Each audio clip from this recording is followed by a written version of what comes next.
suffocates, whisper in the hall, where justice wears a mask and truth begins to fall. Every thread they pull, every lie they weave, in the courtroom's dance, who's left to believe?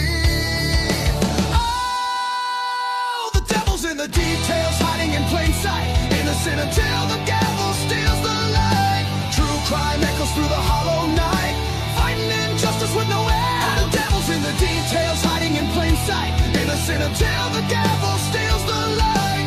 True crime echoes through the hollow night, fighting injustice with no end in sight.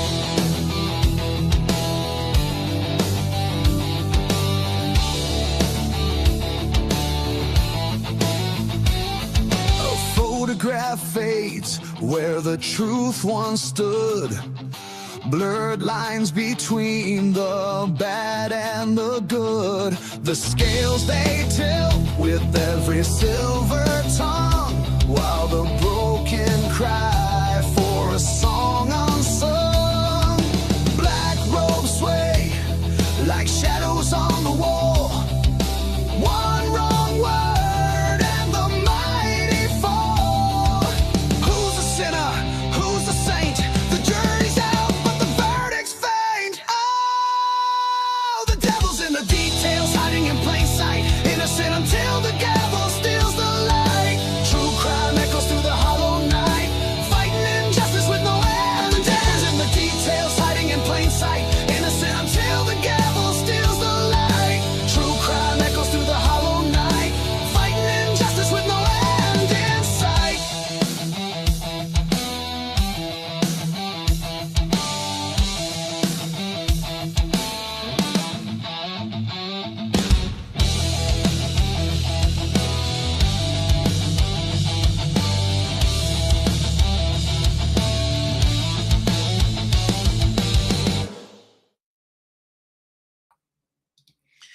All right, everybody, welcome to a Crimes After Dark episode. And I don't know what's going on with my chat. My chat's not showing up on the right-hand side. I don't even have a button to show my chat, so that's totally effed up. For some reason, I'm getting a message that I can't show Facebook chat. I'm not trying to show Facebook chat. I should be streaming on like 5 or 6 different platforms at the same time, and I can't get an option to turn on the live chat. So I don't know if Robin can get us unclustered in the back end, but and I don't know if I'm super blurry, and I don't know if I'm super sober. I am super sober. That part I'm certain of, but I don't know about everything else, what's going on. So yeah, so forgive me for not at least making an attempt to have some chat. I do see the chat. I just can't show it on screen for some reason. Can't post to some of the destinations is what I get told. Oh shit. See, like I just pulled out, I just tried to click on the link about how I can't share posts to certain destinations. And yeah, the whole thing's a mess. I don't know what happened. Anyways, whatever. I could spend a lot of time explaining what I think might've happened, but that's neither here nor there. It is our nightly show, Crimes After Dark, Monday night edition. Every other Monday, we're going to be going live with Birdie Bombshells. And maybe next week, we're going to try to pull off a little different format and have maybe Birdie and I start maybe solo and then come over to my stream for continuing it, or he will start solo by himself for the first hour and then join us on our panel. That's probably what we're going to probably do. Just to kind of try it out. Usually Birdie does drop in from time to time for a short visit on our site, but we're thinking about doing our every other week stream, maybe having him come over to our show, be part of the panel for a day. So looking forward to that potential test of everything coming up. And so I'm studying for a test still for the drone pilot's license. I had a long live today, members only live, covering Brent Kopacka stuff, some big topics that I want to talk to my panel about, some controversial shit that came out of that.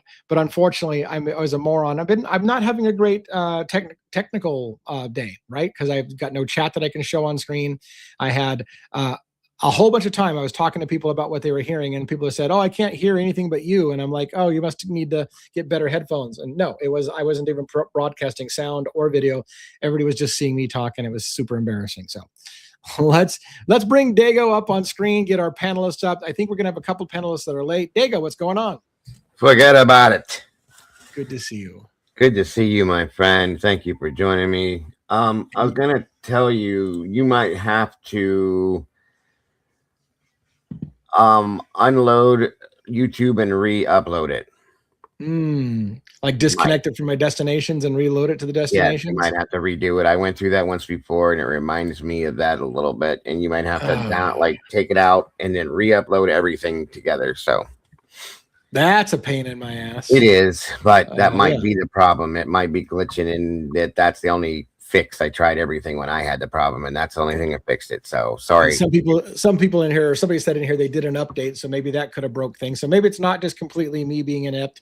Maybe we'll pretend like it was something outside of my control. You're looking a little different today. What you're looking a little cleaner, a little. I had a nose job. I had a nose job nice, today. Nice. Yeah, I got a nose job. No, I'm sorry. I shaved off the bulk of the beard, and I just left my this thing. Well, it looks good on you. It looks good on you. You look a little less fuzzy. Yes. A little bit, so it's all good. It's great. It's driving me nuts because no matter what I did, it was just all over, and I can't handle being a mess. I don't like it. I don't anyway. And I was bored, and I said, what the hell? And I shaved all that off, and here we are. Well, let's bring Robin up and join us on stage. I think we do, by the way, have one joining us pretty soon. And also Joe from State of the Deep should be joining us as well in a little bit. How you doing, Robin? Hello, I'm doing well, you handsome gentleman, you. Well, I don't know what you. Everybody's in rare form tonight. Yes. Not like the other night when everybody decided to show up wearing the same thing for no reason whatsoever. But it's still a good night. When did that happen? I don't know what you're talking about. I don't either. I don't know what you're talking about. So what's going on with you, Robin? Do you have anything new that happened today or anything exciting? What's work going like and your real job, your real life? Work is work. It's like I really cannot complain about I'm one of these few people who really can't complain about their job, other than the fact it takes me away from what I really want to do. But I have a good job, I have good benefits, so that's fine. But it was cool. I was able to, like on lunch and stuff, hang out with you and one on the members only live that you did earlier today, so that was pretty darn cool. Yeah, that was a surprise. I was like, wow, I'm seeing some people check in the middle of the day when I didn't expect to see anybody. I tried to get Dago in there. I'm sorry I wasn't here, but like I'm nothing. I didn't get the message until I was done doing my live stream, which wouldn't have worked anyway because I was live, I think, at the same time you were. So yeah. And that's probably the way. I'm just trying to keep plugging through videos and audios on the pack of stuff, and boy, I got shit to talk about. In fact, I have stuff to show you. I'm going to show you stuff and we'll talk about it. It's stuff that we saw on the live. So if you're members only live, you got to see it live and you got to hear, well, again, aside from my technical difficulties where you didn't get to see it, you just heard me talking about it. Now you get to see it as well, but they got to see most of it. Real quick, let's make sure that we acknowledge some people in the room and get the chat. Thank you, Proxy. I do want to engage our audience more often. I am one of the shittiest YouTubers at engaging the audience, so I'm trying to get better at it. Like right now, Amanda, welcome. Tilted Halo Detective, welcome as well. And we've got SE is backstage, or not backstage. SE's on the chat, and so that's cool. Crime Spy 2024. We've got who else do we got? Far Right Red, a new member. That's cool. We got a new member. That's very, very cool. I was going to tell you Always love that. Hope you get your money's worth. How do you not get your money's worth? There's $3. Just watching today's live alone would have worth, but especially, oh my God, there was such humorous. Oh yeah, the peeing thing made me bust my gut. It was hilarious. And I almost feel bad telling the pee story because it is public records request, but the peeing incident is worth its fucking weight in gold. We'll handle that carefully when we get to it. Anyways, what else do we have in here? The Christine Hurd 4116. Dago is in the house. Of course he is. He's on stage. Daenerys Targaryen as well. Molly Drake. Yeah, look, buddy. Let's see, what else do we have? Troubled Ocean, regular from the East Coast in the U.S. Beach Babe 0614. Hey, everyone listening, but not good chat, not in the chat. Have a great night. Well, thank you so much. And listening is better than nothing. So that's very cool. Somebody said they can't believe the ICE situation shot a white woman. That could be taken the wrong way, but I get what you mean. I think I get what you mean. Let's see, what else do we have? Knock knock hello from the last 24 on the mic. Kathleen Bell and many others. The good thing is when we have so many people in here, it's hard to get here for the truth now. A lot of names that I see all the time. So thank you all. If I didn't mention you, make sure you post your questions and more than once if you need to, so that we know that it's really a question you want to get addressed, and we will try to do our best, and I will try to do my best to quit flapping my gums at some point. What kind of highlights were you working on in your show, Dago, today? You were doing some Idaho 4 stuff? We were covering the DoorDash, my theories, I guess you could say, on the DoorDash situation, the possibility of it being not as real, I guess you could say, as what everybody thinks it might be, and a way to set up a timeline and a narrative possibly for showing proof of life. Maybe the people responsible for the crimes could have sent out the DoorDash for reasons. We covered that, got into a little bit more. I had a special guest visit today from somebody new that threw some information out there that was interesting. That's pretty much really all right there. You know, it's amazing to me in the Idaho 4 case how many people say the possibility that the kids died earlier in the night. When that audio came out, this really shocked a lot of us. Like, what the fuck's the timeline? It has to have happened when it happened, because Xana was on the phone at 4 o'clock in the morning. And I've tried to say over and over again, texting is not proof of life. Nope. Now it's coming out that we're not even sure the DoorDash order was placed from Xana's phone. We're not sure that Xana, even if it was from her phone, that she was the one pushing the buttons. There's many reasons to believe it, but yet there's a lot of people who think if her phone placed a message or an order, that means she was alive at that time. And I get why you think that, but let me play devil's advocates. If you wanted to shift the timeline, one way to do it is to send a text to make it look like somebody was alive when they weren't. So that's how you would establish a different timeline, is by doing things like that. That's the whole basis why I did what I did today, because of that whole point that you just made. Yes, sir. Yeah. And there's plenty of reasons now to believe that the timeline might be off. There's plenty of reasons to believe that suspect vehicle 1 was not Brian Koberger's vehicle. This case, it's funny because this case seems to be falling apart. Yes. Intellectually. Yes. But yet they're not going to do a damn thing about it, right? Like legally, nobody's doing anything, but the case is falling apart intellectually. Like under scrutiny, under public scrutiny, this case is falling apart. Very badly too. Yes, sir. So it just makes you wonder, like, is anybody ever going to have the balls, the stones, the huevos, the eggs, the whatever to do something about it? It might mean if it may, the upside down may come out of it, guys. I'm telling you. That hole might open up if it keeps falling apart any further, is all I'm saying. And that could be where we get something.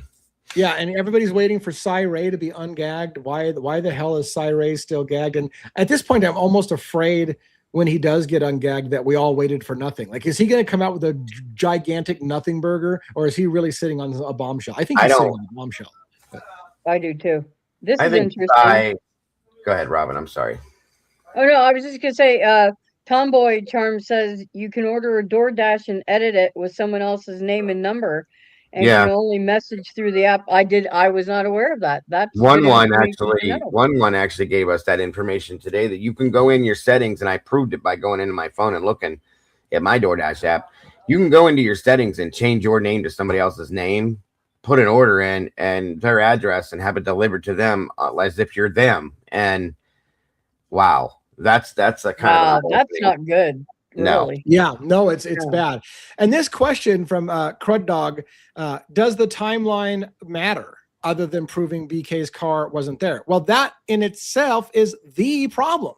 If Brian Koberger's car wasn't there, then Brian Koberger may not have done it, and the wrong man's in jail, 1, and 2, the people who actually did it are free. So I would argue that is a critical problem. It's not just other than proving Brian Koberger wasn't there. Like, that is the crux of the whole case. The whole case rests on Brian Koberger did it. So if he wasn't there because it happened at a different time, it's a massive deal. It's a massive, very big. Yeah. So thanks for the question and the comment. It is the problem. If he wasn't there, if it happened at a different time, then he wasn't there, because again, the prosecution stated he was still in Pullman at a certain point. So if the murders happened while he was still in Pullman, then he didn't do it. So now the question is, who did do it and who's walking free right now? Yeah, and that's one of the big reasons why people are wanting to hear from Cy Ray, because it's believed that Cy Ray has the power and the knowledge to say that Brian was somewhere else when the timeline that exists is when these crimes were committed, in turn, meaning he couldn't have done it. So that's what everybody's waiting to hear from Cy. How would you guys feel about me showing pictures from Brent Kopacka's room where he was shot and killed and talking about weird inconsistencies that I see? You're okay with that? Let's do it. Yeah. All right. Let's do that. Oh yeah. We're true crime obsessors, bro. Of course we want to do that. This is what we do. This is who we are. Do it live.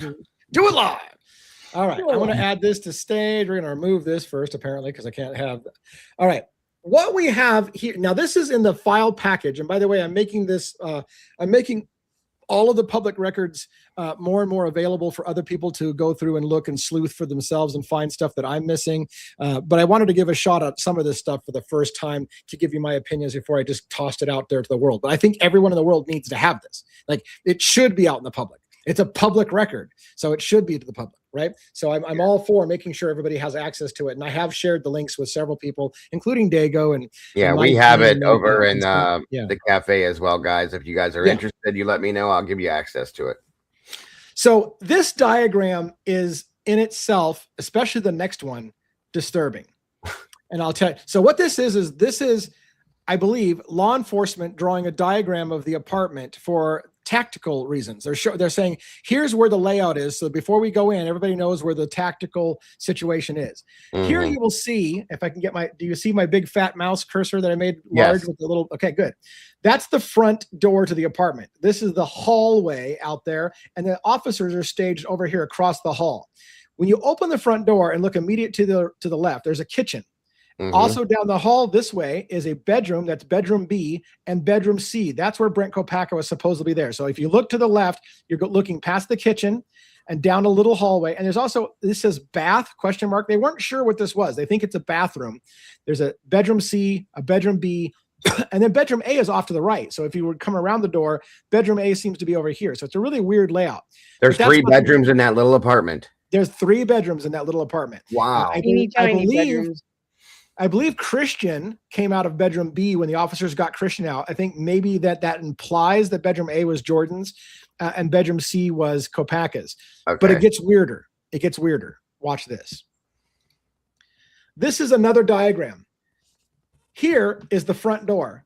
Same kind of layout. To the left is C and the bath that we just saw. Bedroom B, off to the right, bedroom A. Straight across is a balcony. That looks over to the parking lot. This is Brent Kopacka's bedroom. Do you see the problem already? Sure do. That's a problem. Why is he shooting out his window at the cars down below when his bedroom's all over here beside another unit, and this is this is the balcony? So was Brent Kopacka coming out to the balcony and shooting off into the parking lot? I don't see how he has an access to the parking lot. He couldn't have.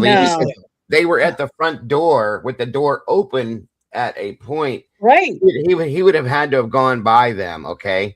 Yeah. Oh no. And I do you have we need to see an exterior picture to see where windows were within what rooms. Let's see. It gets worse, man. It gets worse. Hold on. Coffee. That's wild. Brent Kopacka. Yeah, we're just scratching the surface. It's gonna get a lot worse.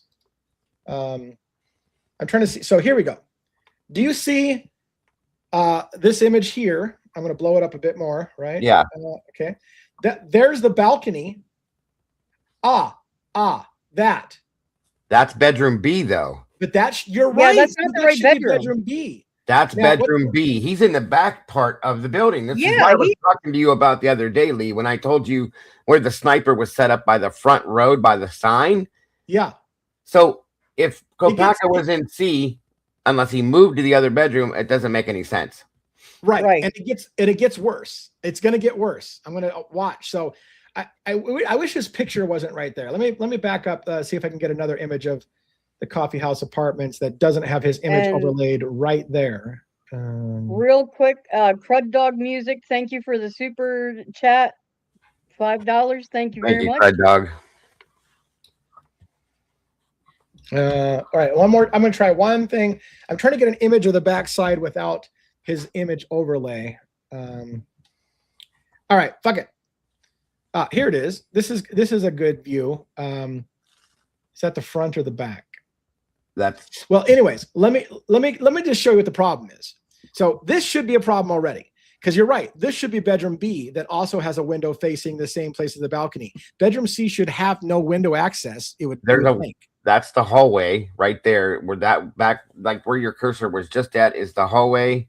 So C has no windows, bro. C has no windows that I can tell. Well, au contraire, because I'm going to show you what it's going to get bad. It's going to get bad. Yeah.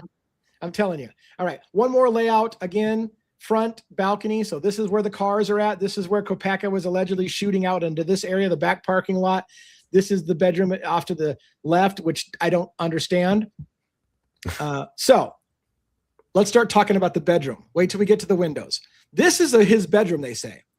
Like everything in this apartment, there's no furniture. There's no furniture. There may be a chair in here, one chair, no bed, no dresser, no nothing, maybe a brown chair. Now, this in itself is interesting. There's blue liquid running down the wall. I don't know what that is. I don't know if it's luminol or something. I don't know. I have any clue. I noticed if you zoom in, there's a Cricket phone package here. So apparently that could be his cell phone, a Cricket phone. There's some papers, there's some food, there's shit strewn all over the place. Garbage bags, receipts, food. There's like some food here. There's an interesting card here to my son. I don't know if that was to him. His birthday would be in October. This happened in December, so it could have been still a card from his dad or something like that. This is interesting. I don't know what that red splotch is. It seems way too bright for blood. That is, the rumor was that when they went in the room, all they found was his DD, whatever it was, discharge papers with blood on them. That's what they were saying then. That's what that is. It seems too bright for blood. Especially dried blood. It should be more of a maroon, darker color. It gets worse. It gets worse. How about that fucking hatchet in the wall? Why is there a hatchet? Why is there a hatchet stuck in the wall? And what the fuck happened to the door? Oh yeah, either he or they busted the fuck out of the door to get in there, or maybe the door exploded when they threw a canister. No, the canister didn't explode. But you need to understand, people, if you haven't, many rumors have gone around that the girls were attacked with multiple weapons, and many people have said it was an axe. A lot of people talk about there was an axe throwing contest in town that night or whatever. There's a fucking axe stuck in his wall. That's weird. Very weird. Oh, there is a window. Okay. Oh, wait till you get to the window, though. This is a teaser. That's a teaser for the window. We're just getting started. From the so there's the window. To the wall. But again, even though you see the window, I'm still having a problem with logistics. Wait till we get a little closer look out this window. So is that a microwave? Yes. That's a microwave. That's a microwave down here. Yep. Yeah. And he's got a G2 pin thing. He's got a can of beans on the ground. A doorknob. There's a doorknob busted off. All kinds of shit, just trash everywhere. I mean, maybe this could have been a box spring at one point, but it certainly hasn't been in a bed for a very long time. There's glass. Oops, cancel that. There's glass up here on the windows. Fuck. There's glass on the windowsill up there, right? You can see all the glass broken out and stuff like that. Okay, now bear with me. This is my problem. That looks like a ground floor unit. There's a staircase there. There's ground and a staircase. How the fuck is that third floor? Wait a minute. Wait the fuck a minute. Right? Can you make that bigger? I watched it today. I was like, you gotta be kidding. What's this? That's not what they're telling us. Is that looking out any window of the third floor room in the Coffee House Apartments? It doesn't. It doesn't seem possible. No, it don't. And if this is the window that he's shooting out and they're shooting through, and that's why it looks like that, where the fuck are the police cars? I literally saw a video of a policeman shooting the canister through his window. Where are the police cars that you would see out here? There's nobody there. There's nothing there. What the fuck is this, sir? What is this? I don't even understand. What the hell? Does this not look like a staircase? It sure does. It is a staircase. Yes. Does this look like ground level? Do we sure look does. like sure does. Does it look like a three floors up? Like that tree's It looks like a tree right there. Yeah. Is that 3 floors up? It sure as hell don't look like it to me. No. Oh my God. What the I hell? feel like I think I'm losing my mind. I'm like, am I a conspiracy nut? What the hell? It ain't your That fault. does not look like that looks like a window looking out onto like first level window. Yeah. Like you're looking straight out into the yard. So there's here's a your gas. canister. Here's a canister of OC gas, the handheld canister. So they got a shot of that. Some people thought, even one when I had him on for a little bit today, thought there should have been some residue on the ground from the leaking of the gas out, because it's kind of an aerosolized liquid. You should see some residue. I don't see any residue at all. Yeah, that looks like somebody walked in and set the can down and took a picture of it. You know what I mean? Right. Doesn't that sound crazy? Now, here's something. Here's a boot, a solo boot, and some clothes out in the hallway, along with some black item right there. This is that looks again like a razor. Down here is the bedroom that allegedly here's bedroom B, right? And this metal bar here. We're gonna look in here in the room a little bit. What's super interesting to me is when we get in here close. By the way, the hatchet has to be up in here, right? We saw the busted out door right there, and the hatchet stuck in the wall right about there.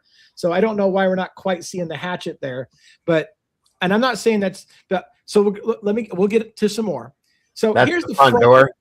This is the front door. This is the hallway. This is the phone box on the floor. The black box with the cord is the phone box ringing every 2 minutes for 45 seconds. This is the chair that they propped the door up with, and they put a ballistic shield against it. This allegedly, or more than likely, is Brent Kopacka's phone on the floor. Why is that a problem? Because Darren Duncan said when he arrived in the apartment after the shooting, Brent Kopacka's phone was on the kitchen island and it had been factory reset. So why is it on the floor here? Who moved it to the kitchen island? Was it already factory reset? Was it not in service? Was it moved from here? But they say at some point during the discussion of the cops that night, we heard them say, I think his cell phone is right at the front door. He came to the door with his cell phone and cigarettes, and I think he left them at the front door, which would be consistent with this picture that his phone is at the front door. So at what point, because this is after the shooting, did his phone end up from the floor in evidence to being on the counter factory wiped? And I don't know if this is true or not, you guys, but I swear to God, and I could just be confusing things, but I swear to God, I remember hearing that he had a flip phone. Okay. Yeah. So I don't know if that's no flip phone. Yeah. That's definitely not. Out here in the hall is a pin from pulling one of those OC gas canister pins. Let me continue on with a few things. So here's a picture of another OC canister of gas. So did they throw more than one? I don't know what that story is. As far as we know, they only threw one. Here's the phone box. The cord goes down to the stairwell, I think, because they literally ran the phone from the second floor up to the third floor to get to his apartment, was the story. There's what another kind of a phone box is that, Lee?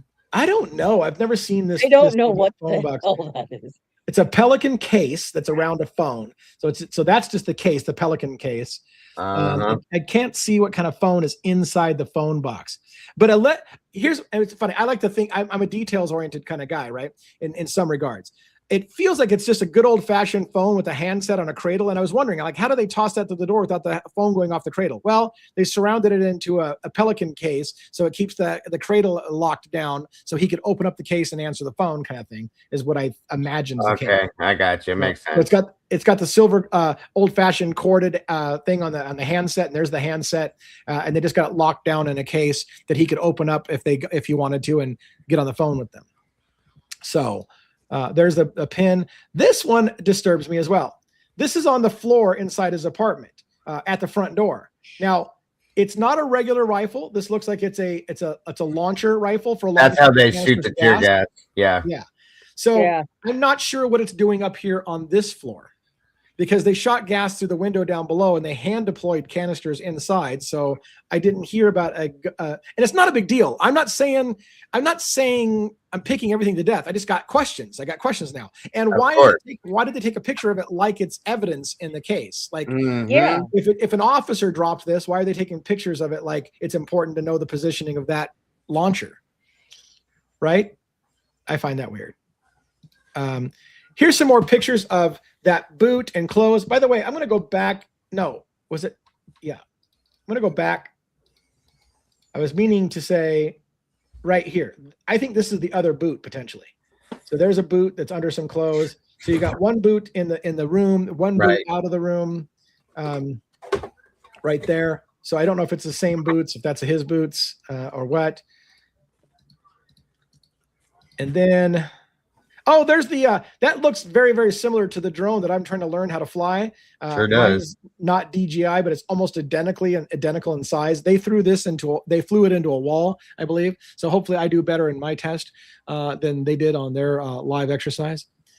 So Yeah, let's see. they must not have done too well on theirs. Yeah. Doesn't look like it.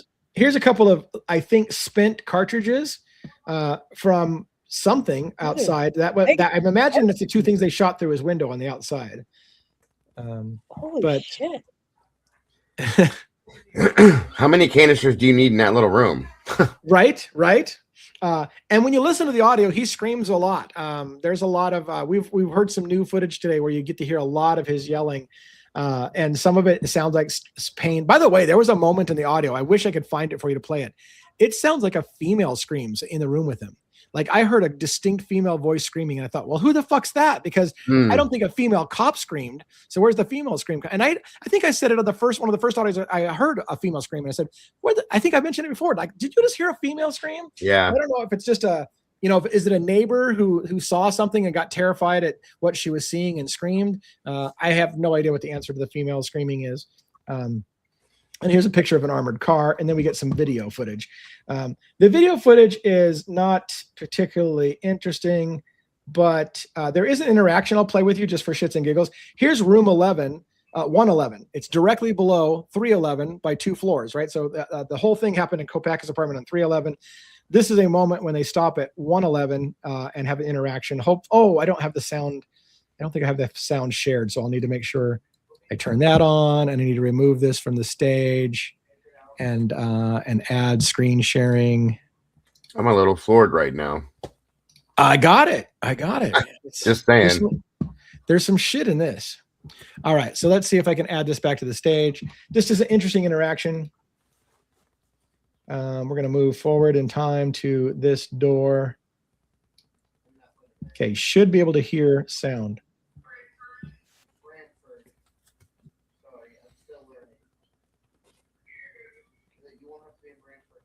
Oh, why is it so jerky? No sound yet. You don't have sound. No. Okay. Good. I'll have a chance to share it. This is the problem I had last time. I sucked donkey. Anyways.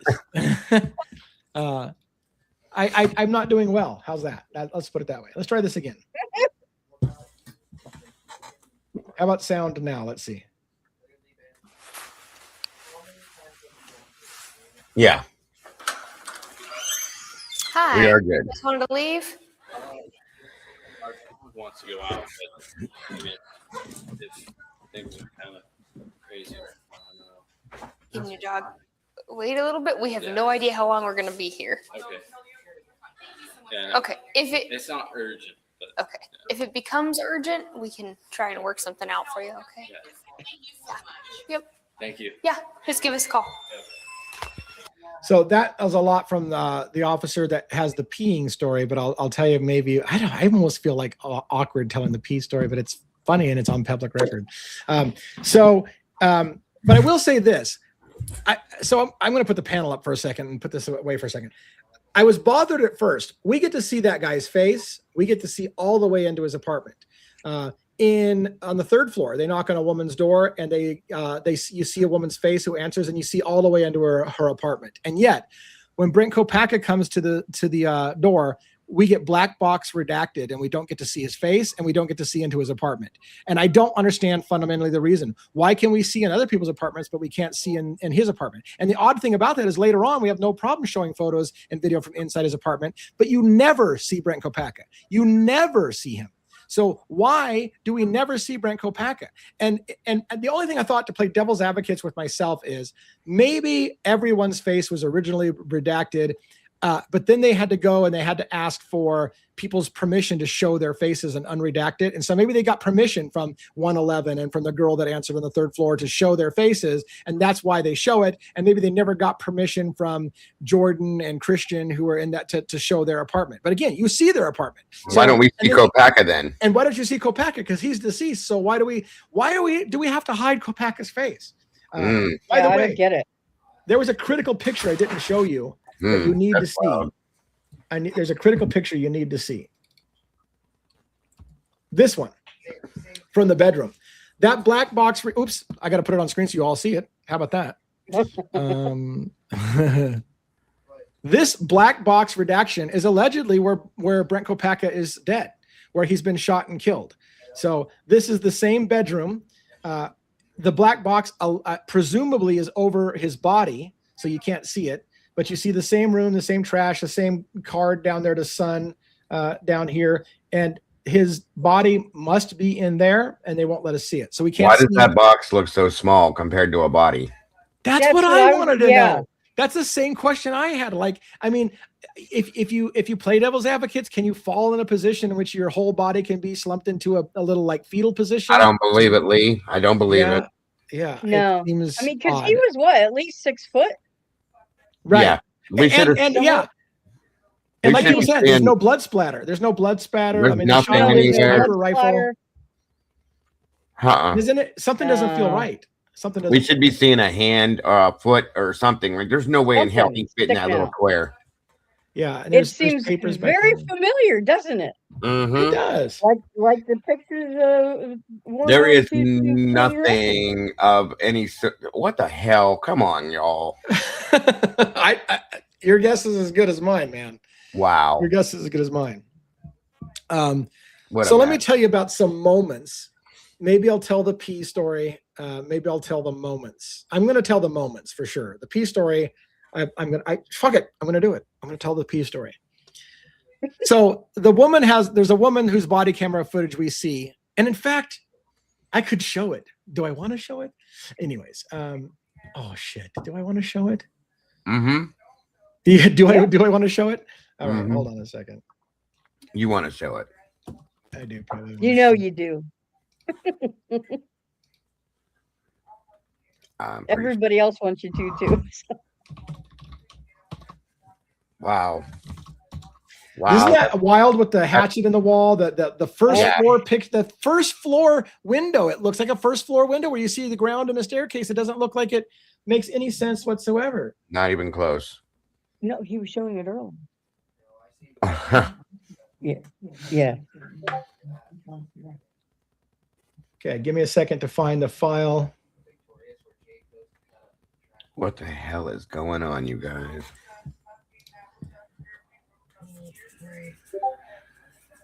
I don't know if I have the minutes written down to find it very easy for you. I might. So, and I need to make sure I share it with audio, right? So I do have it shared with audio. If I play a moment in time, can you hear the audio? No. Hold on, give it a minute. Wait. Not much happening. There's not much happening there. You hear sound? Yeah.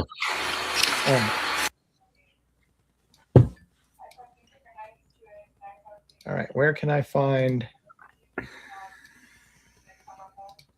I know I'd recognize some of it if I see it. There's no fucking way. No way. Oh yeah, there's where she's breathing a lot on the camera. Okay, so it's right in here. This is the video footage that I'm looking for. These are the drones I'm looking for.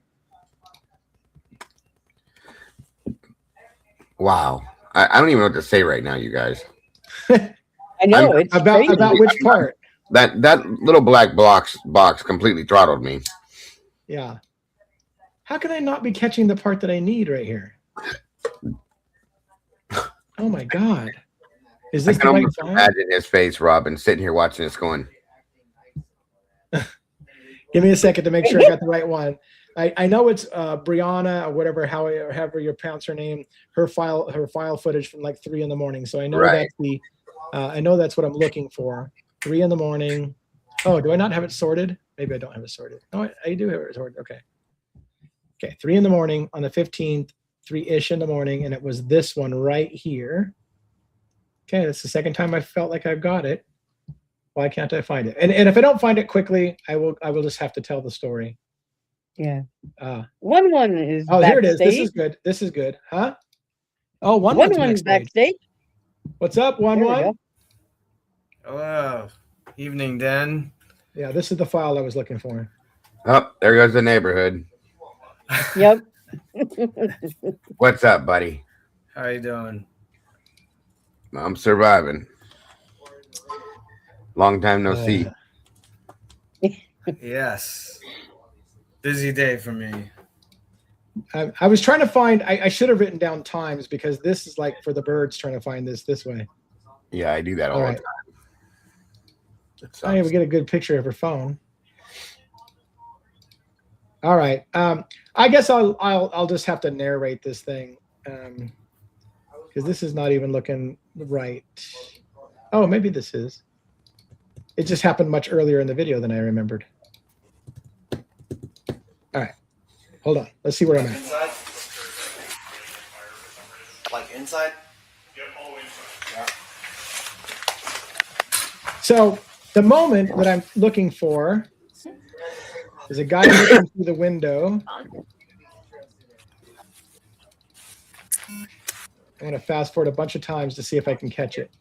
Okay, Lady Juzzy just said the body is there. They've got an unredacted version. So how did they get an unredacted version and I don't have an unredacted version? I have no idea, boss. No idea. Like I asked for the files unredacted, except for the stuff. Okay, I'm not going to find it. We're just going to fucking do it. We're just going to do it by memory because finding it this way is for the birds and shame on me and we're spending way too much time on it. How do you like that hatchet, buddy? The hatchet. So here's the thing. Oh boy. There's several moments I want to key in. The funny moment before the serious moment. The funny moment is several of them are outside and they have to pee. And she constantly is like, I have to pee. Oh my God, I have to pee so bad. I have to pee. And she's literally looking around in the hallway for a corner to pee in the hallway. Like she's literally that bad. She has to pee. So one of the officers says, hey, look, you can go down the hall and ask 111. They were up and they seem like they're nice people. Maybe they'll let you use the bathroom. She goes down there, but doesn't hear anybody. Decides to come back and she's just dying at this point to pee. Now, earlier, here's what's hilarious. Earlier, she's in the hallway warming up. 3 cops are outside. A cop opens up the door and says to her, what sounds like, and it sounded like to me too, we're going to be right in the corner just to let you know. And she says, okay. And then she comes out and she opens the door and she goes, Jesus Christ. And she steps back. What was happening is the guy was peeing in the corner. A cop was peeing in the corner and she caught him, taking a leak in the corner. And so then she waits a little bit and she opens the door again and she's like, oh my God. And she steps back again because he's still peeing in the corner. And so when she finally comes out, the officer says, what part of we're going to pee in the corner do you not understand? And she's like, I thought you said we're going to be in the corner. And so I thought that was funny. But wow. Jesus God, what the hell is going on out there? They couldn't have gone outside one at a time. Oh man, you got to tell them the other comment. You got to tell them the other comment. Well, there's a little bit more on the pee situation. So to be fair, she ended up she could not hold it, so she decides that she's going to pee in the same corner.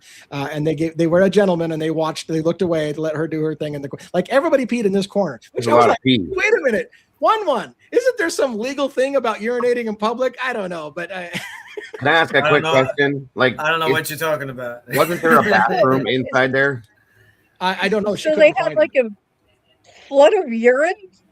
They couldn't find it. But here's the thing: several times during that video that we watched from her camera, you can hear Brent Kopacka. Or whoever it is, because again, we never get to see Brent Kopacka. So is it Brent Kopacka? We hear somebody yelling a lot, rage, and you hear a lot of throwing shit around, banging what sounds like plates and glass shattering. And he's losing his mind. And he's like, he keeps telling people to get the fuck away from him. At one point, he says, all I want is my goddamn cigarettes. Again, they shoot and kill him just shortly before finally offering after 8 hours if he wanted some. Hey, you want some cigarettes? After 8 hours of not, like, he's been saying all night long, I just want my fucking cigarettes, you know, and then they're like, hey, you want some cigarettes before they shoot him? But anyways, it was nuts. And there was some moments where he said some shit that I'm just like, I don't know. But the two ones that bugged me the most was there was a moment, and I've been waiting to find it on every body camera I can find, and I can't hear it. She's the one, this woman whose camera is recording, is the one who says, he just said he's going to start killing people in the parking lot, or starting with the people outside. I didn't hear it. I went back and listened to it again. I did hear, to be fair, something about outside. I heard the word outside, but it wasn't clear to me. And she said, he just told people he's going to start killing people, starting with the people outside. I only heard the word outside. I didn't hear anything about killing people, but she's the only officer who seems to report that happened. And here's the other part that it got, this is where it got really bothersome. Welcome, Phoenix Talks. Welcome to dropping in. You dropped in at the great time. This is going to be foul language. This is not a children's show. At one point, one of the male officers said next to her, wow, he just said that he sees bodies out front. That's what the male cop says. He just said that he sees bodies out front. And then she said, he just said that he's going to go suck them off. At least that's what I heard him say. He said it. And I was like, are you shitting me right now? Is this conversation happening? Like, he just said he's going to go suck off dead corpses in the parking lot. Is that what you just said that he just said? This was Super Troopers. I'm sorry to be. You didn't know that? That's what I was just saying. They were filming. They were filming a Super scene. Trooper. They're filming a scene for Super Troopers 3. Wow. And I thought to myself, okay, there's two possibilities. Brent Kopacka is having hallucinations, so maybe he does see dead people outside of his building.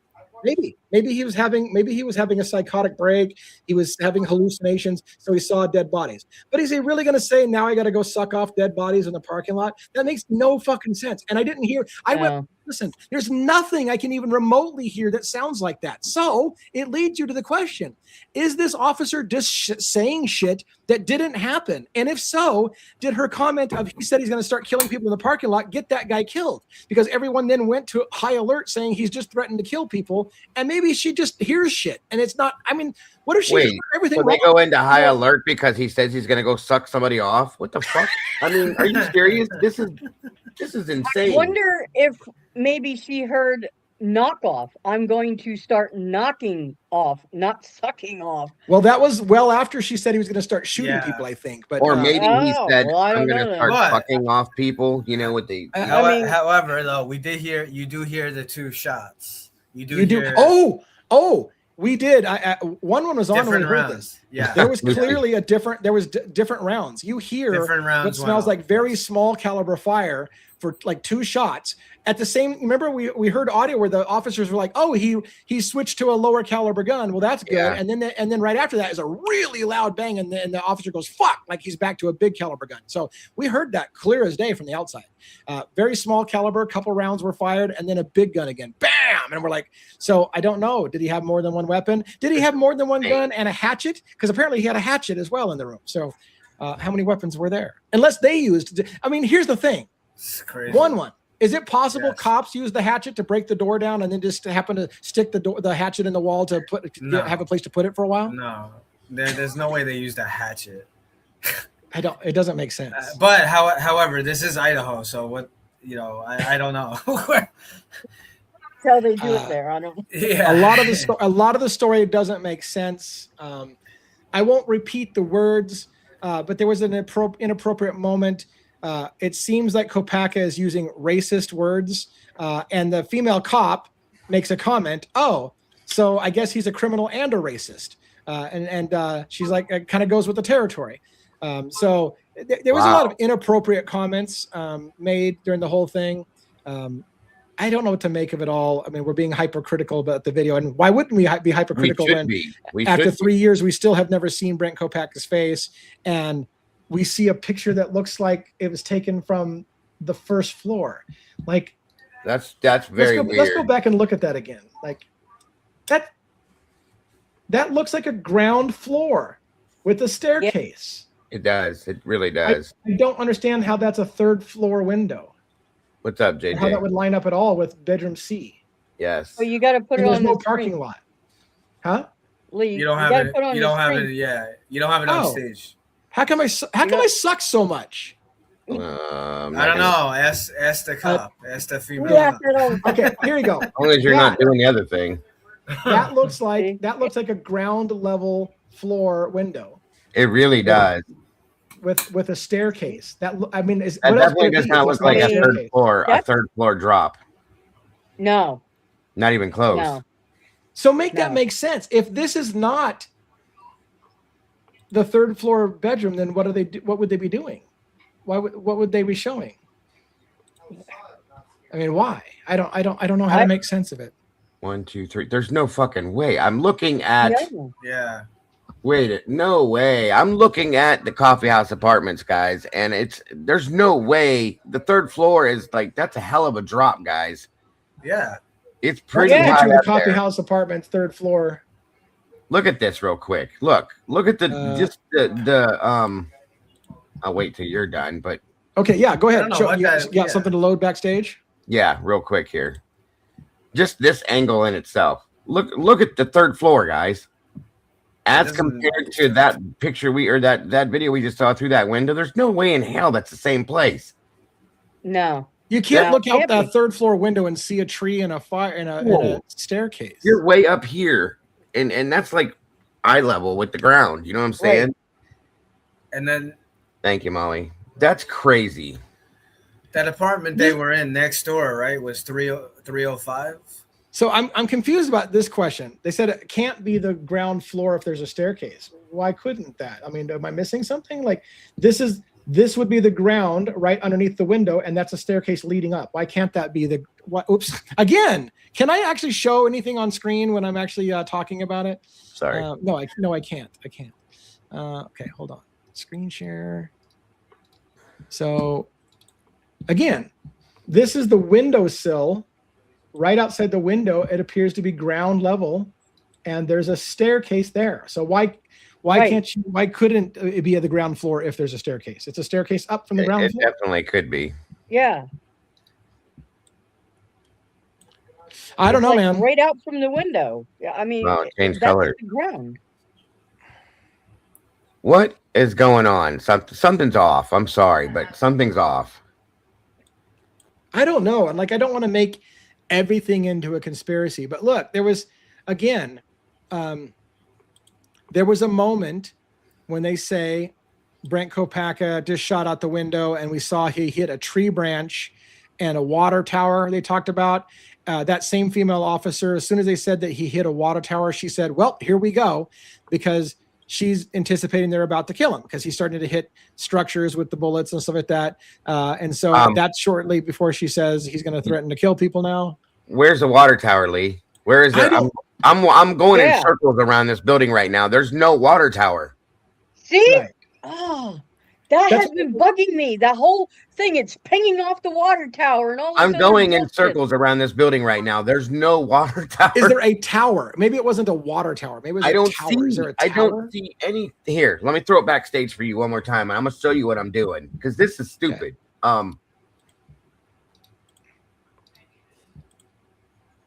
This is crazy shit. I'm wondering, am I making the mistake because they didn't say water tower? They just said tower. Either way, I mean, I don't see anything that Either would way. be. Look, okay, here's the apartments right here. Okay. Yep. All right, now I'm gonna go down the road just a little bit here. Do you see anything that even looks like a tower? No, there's No. buildings up on campus because the campus is elevated. But where would the That- tower be that they hit? There's no tower. Nothing. Can you go to the back side of the apartment with that? I'm Google trying Street View? to. I'm trying to. I don't know if it's gonna let me get all the way back to there, but hold on. Maybe This there's is- some kind of like clock tower or something at the campus. Or That's what I was looking for, but I don't see anything. that's the only thing I can Clock- think of. If it's, you Yeah, know, the clock tower is long ways away. Yeah. I don't. It won't let me go It won't let past. you go back there. Okay, Oh. can you tilt up so we can see the slope of that back Yeah. berm? Hold on. Let me get back over here. So what they basically said, by the way, is, so if you look, here's the thing. This is what kills me. That if you look at that picture right where he's got it, there's a brick retaining wall Right and there, yeah. pretty tall slope of grass leading upwards. If you're shooting from a third floor window down at the parking lot, you're not hitting campus because you've got a huge backdrop of a brick wall and a big wall of dirt there. It's not hitting campus. But at You some know point, what? just before they shoot him, they say, oh, he's shooting up and going through trees and hitting towers in the distance. Therefore, bullets are now going towards campus, which was, again, used to justify the shoot because he was endangering people's lives up on campus. I think I may have figured out the whole first floor, third floor issue. Look at this. Okay. Hold on, let me show you something. I saw this on the other end when I was, just give me one quick second here. Come back over here. All right, so notice that this is built into this hill, right? Right. Yes. I see that. Do you see this stairwell right here? It's kind of right there. There's a stairwell that's built into the hill right there. Yeah. Okay. Is that a stairwell? It is a stairwell. There's a better shot of it in the other. Okay. So anyway, that the trees in the stairwell? So yeah, it's built into this incline. So if you're standing on the third floor looking out the window, it's going to be level with that hill, and it's going to look like you're on the ground. Yeah. That makes sense. Can I Very good. can I just say something, Dago? Please do. Can you take your cursor down to like where the base, like the very first steps are on that staircase? Right there? Yeah. Yeah. Oh shit! Hold on. No, it's not going to let me go back there. No. I mean, just put it like where you think so that she can talk about it. Yeah. Would be. Yeah. Hold on a minute. Let me try to spin this a little bit again. I have a reason. Joe's backstage, but Joe, how you doing tonight? 1 second, Robin. 1 second. I'm good. Hi, everybody. What's up, Dan? We're in the middle of a clusterfuck. Joe needs to see some of these pictures. Let me get back over this way so we can see it again, Robin. Hold on. I'm sorry, Dago. No, don't apologize. This is what we're doing. You know what I mean? Okay, so yeah, it won't let me put the curtain. Here's the bottom. That's the bottom of the stairs right there. Right. Okay. Now just hold it right there, because if he's up on that third floor. Yeah. Okay. You should be looking down more onto that stairwell, where as opposed to what looks like level, right? Yeah. Yeah. But no, this is great. I mean, you do make an argument that there appears to be a staircase there. There appears to be trees there. So let's go back and look on screen again. Maybe leave that as an asset loaded, and I'll try to. Maybe I saw in the chat someone put up, Dago, would you be able to? Would you be able to put kind of like an actual apartment, even if it's not Kopaka's? Like, you could type in the address 311 and see if it shows. So like if you put in like 305 or put in. Yeah, I think I can get into an apartment. I'll drop it down and I'll find one and I'll put it backstage when I'm done. So going back to this. Thank you, Molly. Is that looking? Yeah. Okay. See, okay. That's the stairwell there now. Yeah. Okay. I could maybe see what you're talking about. That maybe you are up high and you are looking down at the ground level that slopes up behind the hill.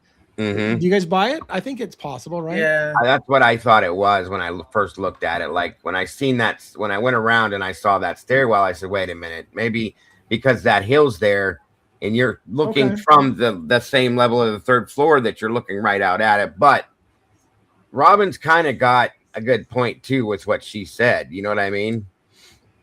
I don't know. It's hard it's weird. The hill thing, I think, is screwing everything up. I don't know, man. I mean, I'm looking at that perspective and that looks like what you guys just showed a minute ago, where it showed the top floor. Right. It seems like you would be pretty clearly like looking straight out at the top along that ridge. I mean, that's kind of what I was thinking too. Wait, what's the apartment number again? 311 is Brent Kopaka's. 305 is facing the other side of the building. Right. Holy shit! I got lucky because I got that apartment. Ha! Nice. That's wild. Unless like the angle of the camera was like on the freaking ceiling, right? I don't think it would show it from that perspective. This is coffee house number 311. It says. Yeah. So like stay there for a second. So to the left of the fridge is the front door out to the hallway. Right there, yeah. The door that's open to your left on that left wall should be bedroom A. And then bedrooms B would be straight ahead and C off to the right around this kitchen counter area. So this is the front door right here. Yeah. Okay. Right. This is bedroom A, I think. Jordan's bedroom, we guessed. Yeah. Or Yes. Right. Yeah. Okay. Jordan's bedroom, I think. Yeah. And then the kitchen area. Okay. So I'm gonna go ahead and go forward with it and see what we got. Oh shit! Come on! Don't do that to me. That's not what I was trying to do. Is that a video you can play? Yeah, there we go. Walkthrough of the apartment. Oh snap! That's good. Nice. Wow. That's such a crazy layout. It is. So this is the the Wow, hallway. what is that? A hallway? That's the hallway.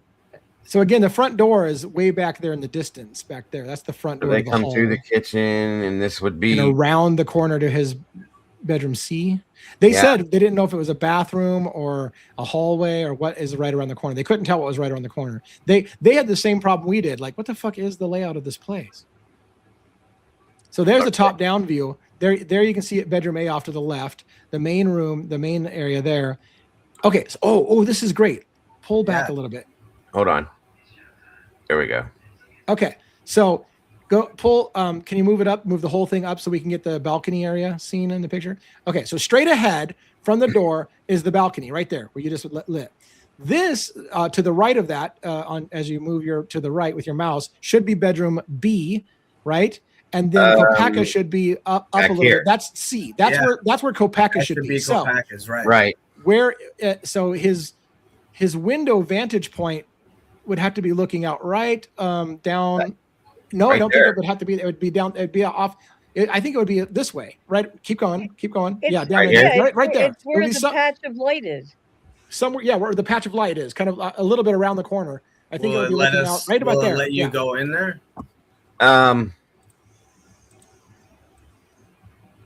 Let's see. What is this thing saying? Control plus. The problem is too, though. I don't see how he's shooting at cars in the parking lot and shit from that vantage point we saw. Because when we were there, DA, remember how there was that, like you can see. It's like, There's that. Yeah. So there is the window. Okay, right there. Wait, See is that that window? not out? That is not out. This one back here, Dago. Right. Wait. Here? Sorry, Joe. I started to No, hear that's you. all But I right. got, Bottom of the screen, Dago. That's a window. Right there. Right there. Okay, yep, that's Kopaka's it. window. That's it. Yes, ma'am. Yep. So there's this doorway to his bedroom right here, guys. yeah, and then the axe was in the wall right there beside the door. The right door, there. and this is And where then all the the mess window. was. Yeah, okay. Yeah. So there And is a window facing Right out there, towards and the it parking goes lot. right off to the back where that stairwell is. Okay. Okay. This is a cool We- model. We asked questions and it all didn't make sense, but the more you look at it, the more it starts to make sense, I guess. I have a question for No. you guys. Oh, it says you can get in there. Double click in it. Go ahead, Joe. Oh, even better. Yeah. I listened to your video today, DA, about the talking about all the redacted video, audio, and all that, the video and stuff. And you seem to be leaning towards being open to the idea that this was a training exercise. Yeah. Okay. It might be too early for this. Maybe I shouldn't. Maybe I should wait. I should probably wait. Well, Fair. here's another I weird thing, Go though. ahead. Come on. This room That's is a all the great- way in the back of the apartment, and I Yeah. don't under. Maybe that explains the yelling, but still. It's interesting Yes, that perspective, yeah. though, because you do see where the hatchet would be. You see the window that he'd be shooting out. It didn't seem like it had a great view of cars down below, but maybe if you looked, again, there's a slope, so it's deceptive. So maybe if you looked over over the edge of that thing and down below, you'd Right. see cars in the parking lot. Yeah, All right, that- Joe, what do you got? What do you Come got on, for Joe. the? It may just be an After yesterday's thing on MK Ultra, jump in. Well, okay. Let's just do a thought experiment, like we like to once- do. Yes, I know. Sorry. I just want to, people are getting mad again because we're ignoring the chat. Somebody said, click on the circles on the floor to move around. We knew that. What else is is there something else we missed? Oh, I think they were trying to get you to click on the circles on the ground. And then they said, I'm just going to give up because they're not listening. I was like, oh, I was shit. just looking at the screen. I didn't see it. I'm sorry. Yeah. Sorry, Joe. Hold that thought just for 1 second. Yeah, go ahead. Finish. I get finish sensitive what when you're doing. our chat gets mad at us for ignoring them all the time. I'm trying not to ignore my chat. But All right, so there's the window. There you Look, go. there you go. There you go. You See, can Okay. it looks out Yeah. onto a parking lot. See, Yeah, it does that- look out angled onto a down? parking lot. That's Yeah. not the backyard where that stairwell No. was. Nope. Nope. That's weird. Okay, leave it right there. I'm sorry, Joe. Hold your thought. Don't hold it. Pinch it off like a lizard. Okay, hold on. Let me put something else on the screen. I'm going to remove this from stage. We're going to add this to stage. Is that the same thing? Nope. Because Where- there's ground. That There's is earth, not the there's a same. yard. Yeah, I don't see the stairwell right there, guys. Look, and I don't see the parking lot. Like we. What the hell? It would be plowed. If it was a parking lot with that amount of snow, it would be plowed and you'd be able to see the parking lot lines. Well, that's grass. Okay, there's no Right. lines. There's no blacktop. There's no nothing. That's weird. Nope. Let me Yeah. ask you the $1 million question. This is okay. Would Yeah, I was gonna say that. would this look more appropriate from the second floor? Maybe. I was gonna say, why don't you try to But look Well, through the window? Look you're- through the window at some of the other bedrooms. We know no matter what vantage point you have, you're still going to see a plowed parking lot with some lines. yeah, and I mean, that's what we're at least- seeing here, and this is Yeah. not what we're seeing over here. All right. No. We got to give Joe some space to talk. Let's get Joe. I'm on sorry, this. Joe. Well, I Okay. don't. I just. It's a bit of a tinfoil hat, but I mean, it's your fault, DA, because you opened the door today with your video. There's the stairs. I see them back there, but where the hell's the parking lot? Damn it. Okay. Okay, okay, Joe, articulate the case here. Sorry, Joe. Okay, if there has been speculation that the Idaho 4, extraction operation, etc., and so on. There's at least the idea of considering the possibility that the Kopaka thing could have been a training exercise. If there's funding that we know was going on in the area, a multi-agency task force, is it possible that the Idaho 4 whole thing was a training exercise also, and this was the follow-up on the training exercise? We found somebody. Now they can't tell that to the public, that the media is reporting on something that was a training exercise. Just a thought experiment. And Well, yeah, because You a make a lot of the great point. behaviors I've said for a long time of certain people around the case have been very suspect to me. Just off something. I use my gut instincts. Like, this person's not acting in a congruent way with what the magnitude of what happened, right? And so then you have Othram Labs, right? And what do you know that, one of the parents of one of the victims is partnered with Othram Labs now. Now, what has been going on a bigger scale that our government has heavily invested in? Predictive AI and predictive policing. And they've been very clear about it for years that they want to increase surveillance, right? And so if big events happen, and it forwards a certain agenda, and if it's deemed national security, then, as we know, the Smith Modernization Act and the National Security, what's that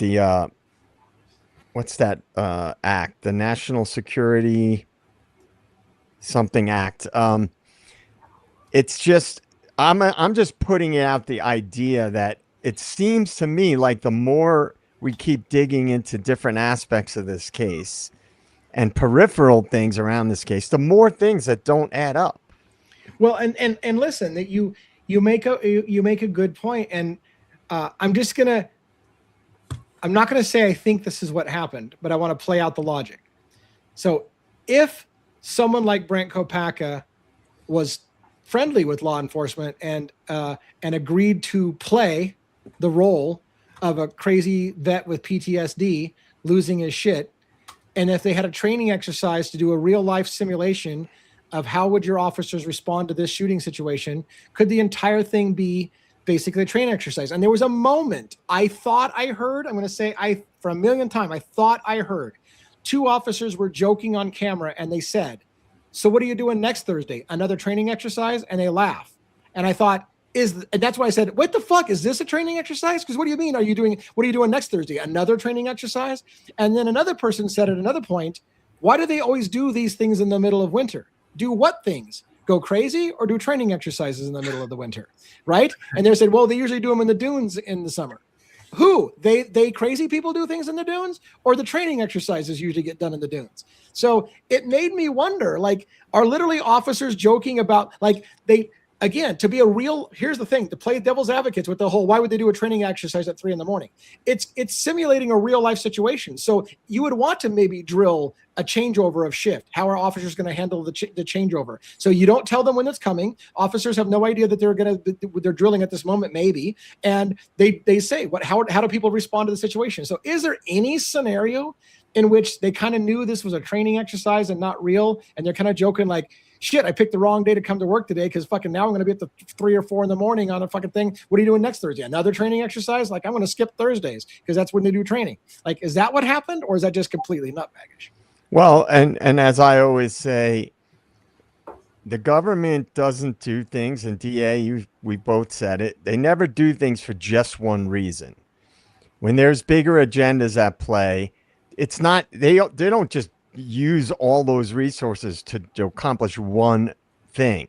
It's usually a multifaceted agenda. And if there's billions of dollars invested in predictive policing, predictive AI and domestic surveillance, and Othram Labs is part of that, and we know that that area is involved with funding with the NIJ, and then we also know that the schools in that area, there was multi-jurisdictional task force and multi-agency task force. Well, funding would be a good reason that explains why there's the DHS and why the FBI is involved and why people may have seen marshals at the house, because they're trying to simulate a multi-agency event, and it's got funding, and with that they're going to also forward these other outside agendas.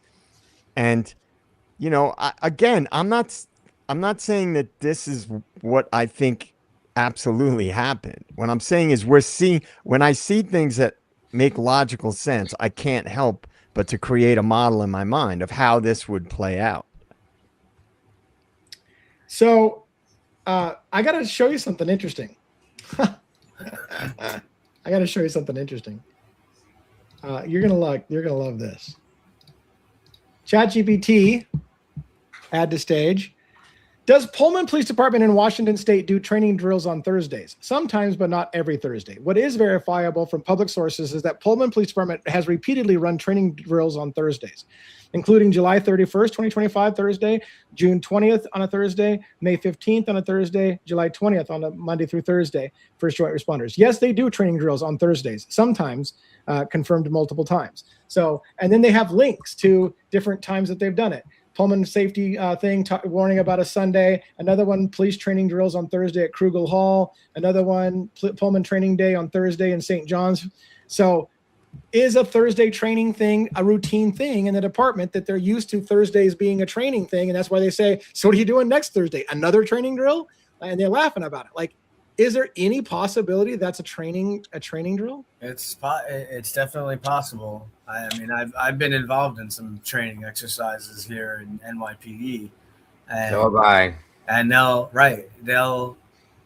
what JJ's talking about, they'll get there'll be multi-agencies involved, and not, the public isn't in on it. They don't know that it's a training exercise. So, right.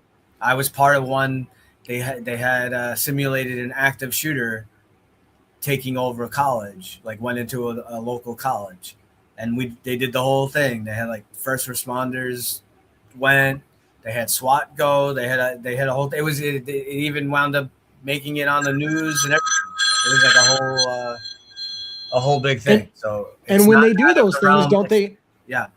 And when they do those things, don't they have actors that throw out real life scenarios to make it look like it's real and convince, so that it was as real as possible for when they're doing the drill? Yeah, and they did the one that I was part of. They had drones. They had drones in the air. It was the whole 9 yards. They did everything. And guys, is it possible that Payne is the one who brought Kopaka to the area for this training? Not that he just happened to be there and he knew the cops, but he was brought in because he's a highly trained Well, like I said, he could have been playing a role of a crazy PTSD vet and playing it well because he knows a thing or two to be able to pull it off, right? And maybe it was just all a big thing. And again, maybe the officers don't know the details. Maybe they kind of know it's training Thursday. More than likely, this is a training. So maybe they kind of know it's training, but they don't know the details. So they're like, they don't know when it's going to end. They don't know how long it's going to last. They're getting pissy because they're like, fucking, I wanted to go home. I didn't know I was going to fucking be on a 12-hour shift on a fucking Thursday night. I got shit to do. Like, is it possible that could explain some of the weird behavior of the officers? Because they kind of thought it wasn't a real thing anyways. It's just a drill. Okay, and so the second part I'll add to this is if we know if we agree, I think we all agree that that's possible, right? These things do happen. I think we know it's possible. However, in this case, there's a lot of funding going into that area. And so if other agendas were at play to forward this, use the media, because we know the media lies to the public, to push these narratives forward. So we know that happens. We know the media does that. We know the government's legally allowed to lie to the public, to propagandize the public. So is it that big of a stretch? I'm just saying that the Moscow event was also part of that. And this was just piggybacked off of that. I mean, there's an axe in the wall. It's almost like they're trying to simulate like this was a guy who went haywire and killed a bunch of people. Right. And now he's flipping out on his roommates, and we have to go in and deal with the situation. I'm just saying, I know there's a lot of passion in this case and a lot of things. But what I look at is what thing ties the most elements together that can theoretically explain away all the inconsistencies, all the horse shit the public's been fed, the lockstep media narrative. I try to find which theory that we've all played around with explains away the most aspects. And I think with this case, it's complicated, and there are numerous theories that could explain away things. But nothing has really explained away the Kopaka situation and why the media basically completely, after the event, it was basically memory hold. Right. So I just wonder, like, if they did have a training event, is there any way that they would be compelled to tell the public if they made a FOIA request and said, please confirm whether or not your department held a training drill on December 14th or 15th, 2022? Would they be compelled to answer yes or no that they did that, or can they just hide that information? They don't have to tell you anything. Yeah. And if this is tied to a national security related operation, they definitely are not going to tell the public, because that supersedes everything. If it's national security, it's like going to the CIA and saying, did you assassinate the president of this country? Did you install this dictator? And I want to reiterate something Amanda is saying. We don't know that Kopaka is the killer, and I agree. Look, here's the thing. I actually felt sympathy towards Brent Kopacka if that was a real event, that he was having a crisis. And at one moment, he may have said, I didn't murder anybody. That's what I heard something to the effect of didn't murder or something like that. And I'm like, was he concerned? Was he paranoid? Was he having a moment where they thought he killed kids in Moscow? And he's like, I didn't murder anybody. Leave me the fuck alone. I'm like, was he just having a bad day? So I don't know that there's, I'm not trying to imply that Kopacka was involved in the murders. I'm trying to ask, is there any scenario in which someone thought he was involved in the murders? Did he feel that they thought he was involved with the murders? Did that all lead to a colossal misunderstanding? Or is there any scenario in which he was involved and they knew it? All of those things have to be considered. So, all right, DA, since you brought up ChatGPT, I've never talked about this on the stream. You know about this, but I never brought it up on stream. As an exercise several months ago, I spent hours on Grok AI just doing an exercise, a logical debating exercise. And I started out with, is it possible that Brian Koberger was working with the feds on a federal operation? And at first it gives you the mainstream narrative, and it just conspiracy theory, blah, blah, blah. Yeah, that's crazy. Conspiracy, Kopacka, da, da, da. This was before the plea deal. And then what I did is I picked away every aspect of it, and I kept countering with specific details. This went on for about at least over 2 hours for sure. And after about the 100th logical line item that I put in, I got it from saying there's a 5% chance that he was actually working with the feds as an operative to a 90% chance that he was working as an operative. It was actually 95, but they give you like a little margin, plus or minus, margin of error, 5% margin of error. So now I did this and I even emailed it to DA. Yeah. I did it by attacking each mainstream narrative point with logic, things that I knew, things that I know about how federal operations work. And it was a real painstaking thing because it kept trying to punk me, like trying to counter me, like there's no way, it's et cetera. And I kept going and kept going and kept going. And I'm good at picking things apart. And I went from 0% chance at first. It took me a while to get it to 5%, and then eventually to 90% chance probability that. Now I understand it's AI. I get it. I don't. You're leading it. Yeah. I totally get it.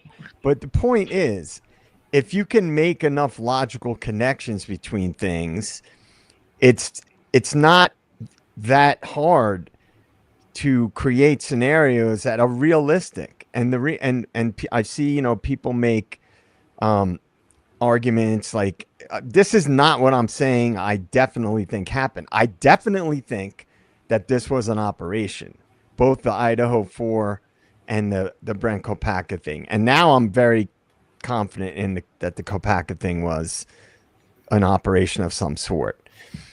If it walks like a duck and quacks like a duck and looks like a duck, it's a duck. I mean, at what point do you have to finally say, this explains a lot of different things, that there was definitely, I know there was an operation going on. I know that with the Idaho 4 as well, some kind of operation. It explains the horseshit narratives. It explains the bullshit PCA. It explains the incongruence between the narratives and the mainstream narratives and, the mainstream media rather, and then the body cam footage. And then how many other things don't add up?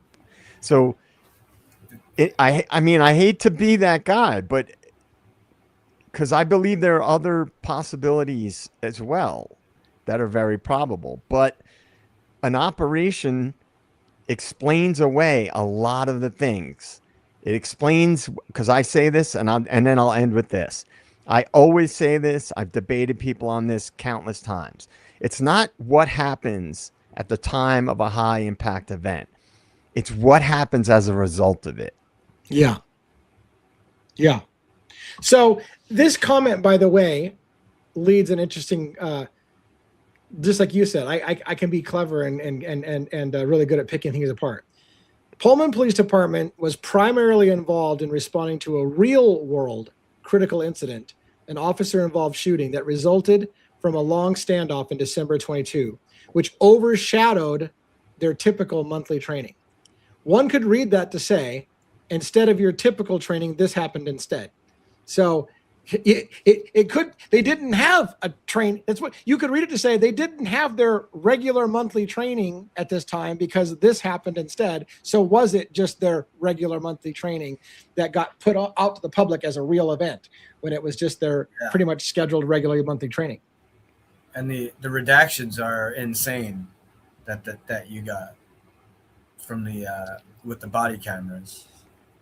That's not a normal response that you should get. I don't know, man. It just this case is the case that just keeps on giving. That's for true crimers. You can't get away from it. You think you're moving on to some other case that's high profile and interesting, and you can't get away from Idaho 4 because it just never stops. It never stops with something new every single day. And all I can say about this is it possible that some of us or all of us are invested in what we think is the theory? Because once you get invested, because you put a lot of time and effort into it and analysis, that you, just like we say about when cops focus on one person, like in the book Frame, they focus on one idea and they go down that road. I mean, a lot has been invested into researching this case by a lot of people, a lot of hours, a lot of time, a lot of sweat. And I just say that when enough things seem shady, it's probably because there are shady things going on. And why, if everything's legit, why so many blatant lies? I mean, I know. That's the thing. Why so many on every single level, every aspect of this case, we've been lied to. Yep. Have any of the panel watched the body camera video of Brent talking to cops? If not, check it out. Yeah, the one from the in June, right, where he was talking to cops and felt a little paranoid, thought somebody was out to kill him. That they were trying to lure him out of his apartment. Yeah, I've seen that many times. Yeah. Did you have a question about it in particular? Yeah, because I mean, what do you guys think about that? What did that event tell you? What it told me originally was Kopaka said he lived at the Pimlico apartments, not at the coffee house apartments. Now, did something change? It was 5 months before, or that event happened 5 months before this event. So did he move in the last 5 months? And again, his roommate said they only lived with him for 2 months. So had he recently moved there? But I'm telling you, nobody moved there because there's no fucking furniture in that entire apartment. Nobody's living. Well, that's what I was going to say. Yeah. That would go along very well with a training exercise. That you don't see much furniture. It would match very, very well. And also, he was at a hotel when that body cam footage took place. I think he was in between like places to live, so that's probably why he had only lived there for a few months, because he hadn't had that place yet. Yeah, I mean, I'm just saying, if I've said it, none of them did. Yeah, if the feds are involved, that means a big budget, and that means someone could have been brought into the area for different reasons. And let me ask a question, if I can, with what all you guys just said. So if let's say that's the case, the training thing or whatever, where is everybody? What do you mean? Well, if you're working for the feds or you're funded by the feds, I mean, if people, if enough money is behind any operation, they can do what I mean. They have unlimited resources. People could be just gone from the area. They're living somewhere else, and you want to know another weird thing, by the way, that happened, just as an FYI. One was with me today when this happened. So we were doing a long form live, and I went through all those pictures I showed you today, and we just decided to grab random body camera footage, and we didn't notice that the date was 3 days after the shooting. It's related to the Brent Kopacka case file, but it's 3 days after the shooting. A group of officers, 3 patrol cars at least, pulled into a RV park south of the coffee house apartments. You see the coffee house apartments in the distance, and they're pulling up to some kind of incident at 12:30 at night, 3 days after the shooting. And the person they're looking into appears to be Zach Kopacka, Brent Kopacka's brother, and a woman named what was the name? Was it A with a name like an Amanda or Amber? Autumn. It was Autumn. Yeah. So and it looked like it was from what we could gather, it looked like it was a domestic violence situation where the cops showed up and they questioned somebody like Autumn, and she didn't give them enough probable cause, because it sounds like they talk about DV, an abbreviation DV for domestic violence, on Zach, and that Autumn didn't give them enough PC for probable cause, so they left basically saying nothing. There was nothing they were going to do about it. But it was interesting that it was attached to Brent Kopacka's shooting file, that they went out to an incident 3 days later with Zach, just right by the coffee house apartments. But now, what's interesting about that, if that was a legitimate DV call, there should be some kind of paperwork or something that they had to. Yeah, there has to be almost like that's like a mandatory thing, even if there's no arrest. Yeah, there has to be some kind of report. So we could public record if we wanted to go down the rabbit hole. We could public records request the exact date and time of that stop and say, can you tell me anything about an incident involving Zach Kopacka and Autumn at this time for domestic violence, and what do you have on it? He's right. That has to be, it's mandated, period. That's a federal thing. It's not even, that's everywhere you go now because of OJ. That would be a family environment. It's even an argument. And just to follow up, Dago, with what you were saying, I realized I've thought about all those things. All right, were they really moved somewhere else and all that? Well, we know for a fact that has always happened.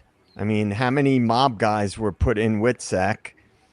Pulled out. No, I know that. Absolutely. I mean, it's my point is that if there were things that just I'm like, there's no way that could have happened, then I wouldn't give it serious consideration. But sure, you have and relating to the Moscow scenario, you had what was unique about that house. Well, those girls were most of the people in that house were active on social media. So is it a massive stretch that we don't know what Steve G did? Nobody knows what his. I mean, IT could be a million different things. You have someone reaches out or someone's family is connected to intelligence or law enforcement. Here's some kids that are high profile. They're on social media. They're good looking. They're college kids, etc. And that's how you get chosen for an operation or an exercise. And I'm just saying that I'm not saying this is what I think the most likely scenario was. I'm just saying you can't just ignore the possibilities with all the inconsistencies and just and automatically dismiss it, especially with all the redactions and all this other stuff. I mean, redactions to me, a little bit can be explained away, like I always say, but a ton of it and shitty audio that sounds like it was messed with. There could have been shit going on that they didn't want people to hear. And so that would have exposed national security related things. Right. That question you just threw up on Squeen. Squeen. That question. On the Squeen? Not that one. The other one before it. Before the Squeen? Yeah, that Squeen one. Listen to the interview on Christie's Chaos yesterday. Okay, so Kim was on my channel like all the time. and I had phone calls with her a lot. Okay. She did bring up to me in a private phone call, as well as during one of my shows, that she had issues with Brent living with those younger kids that were college kids. She thought that he was way beyond that level because of his age and stuff like that. Now, there was a rumor that I think had been debunked that he worked for WSU as some kind of a tech guy, IT guy, or some shit. I think it was debunked though, and that he did some kind of security stuff or something with them. So I don't know if that we never could come to a conclusion on that. But to answer that question, Kim and I talked about that stuff a lot, and that same scenario. I mean, I'm not saying that what you're saying, JJ, is wrong. I'm just questioning what you're saying because it's interesting to me. And I told you guys I don't discount anything with these cases at all.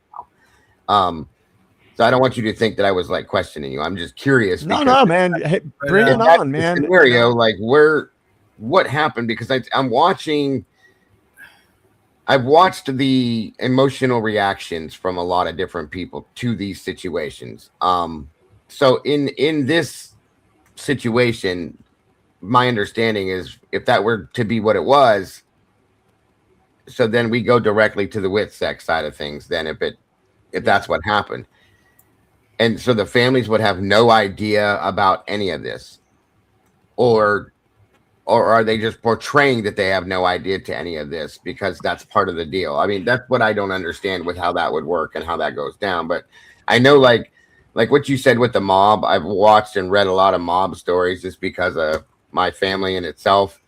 And I was always curious about it. And people they disappear. Their families and them disappear and you never see them again. Nobody knows where they're at, blah, blah, blah. All that kind of stuff happens. Yes. So if this was a training exercise, that's how this would unravel, you guys think? Or do you think it would be something completely different? I don't know. I mean, there's a lot to the answer to that question. I wanted to answer this question. I mean, I don't know. Like, I think that's a federal law, I think, Lee, right there. This question, I mean, we don't know necessarily that there was an assault. I mean, right. There are people who, you know, I see what they're saying. They have a mandatory right. There's not going to be a mandatory right. So if a husband and wife, boyfriend, girlfriend, they have an argument and they're yelling back and forth and the neighbor, you know, two doors down calls the police. Oh, these guys are fighting or whatever. And the police come and all it was an argument. There is no primary aggressor. It's an argument.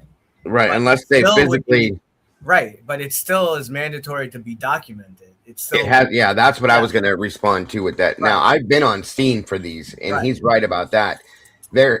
If police see or EMS sees somebody being assaulted, that person's arrested immediately, right then and there. Period. End of story.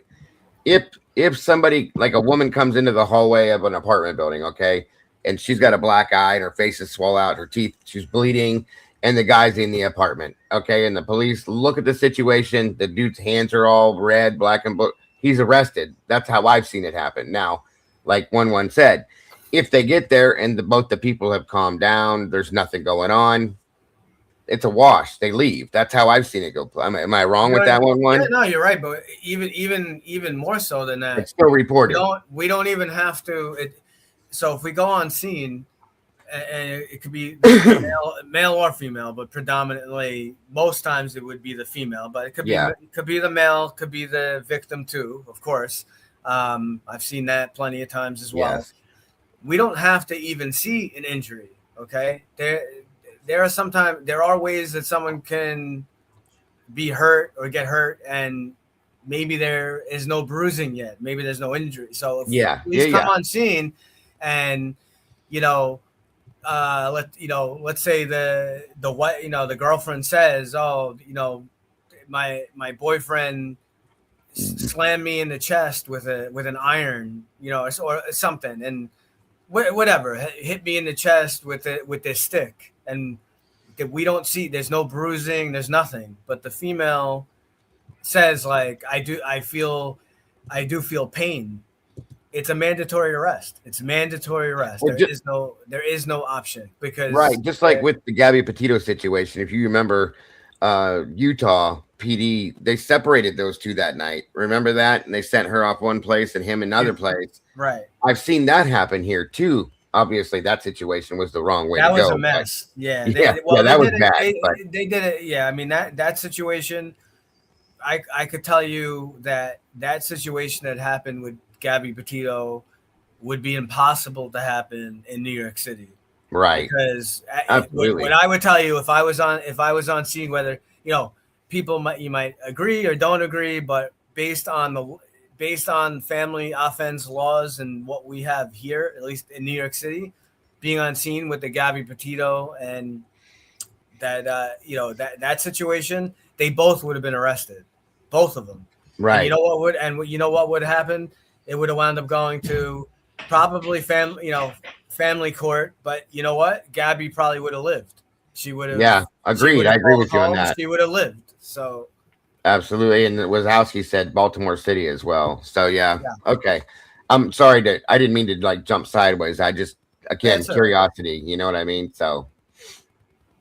But that other question that was brought up after that one, the one about, again, this hasn't been proven. It's again, another thread that we pull. There is rumor, a rumor, not about green aliens, but a rumor that Kopacka was involved heavily with the drugs. Right. And think about it. If he, supposedly him and some of his family, he's involved in all kinds of different houses I think he lived in many different places. Think about it logically. What would, if someone was some kind of, a higher end drug dealer or whatnot, where would they go? I mean, a college is like a breeding pit for drugs. So yeah, he's 30 something years old. Doesn't necessarily mean that, he's some kind of, freak or he has an obsession with young girls. It may just be about the drugs in itself. That would be an opportune place to expand your business. Yeah, I mean, and as I've said, if I can't find logic behind any ideas, like any one of the different stories or threads that we pull can be picked apart somewhat. That's just the reality of it. Like any single theory that we may have can be picked apart. I'm great at picking shit apart if I want to, but I tend to, I tend to lean towards that there's a cover up going on because there were people involved at the school and federal money was involved.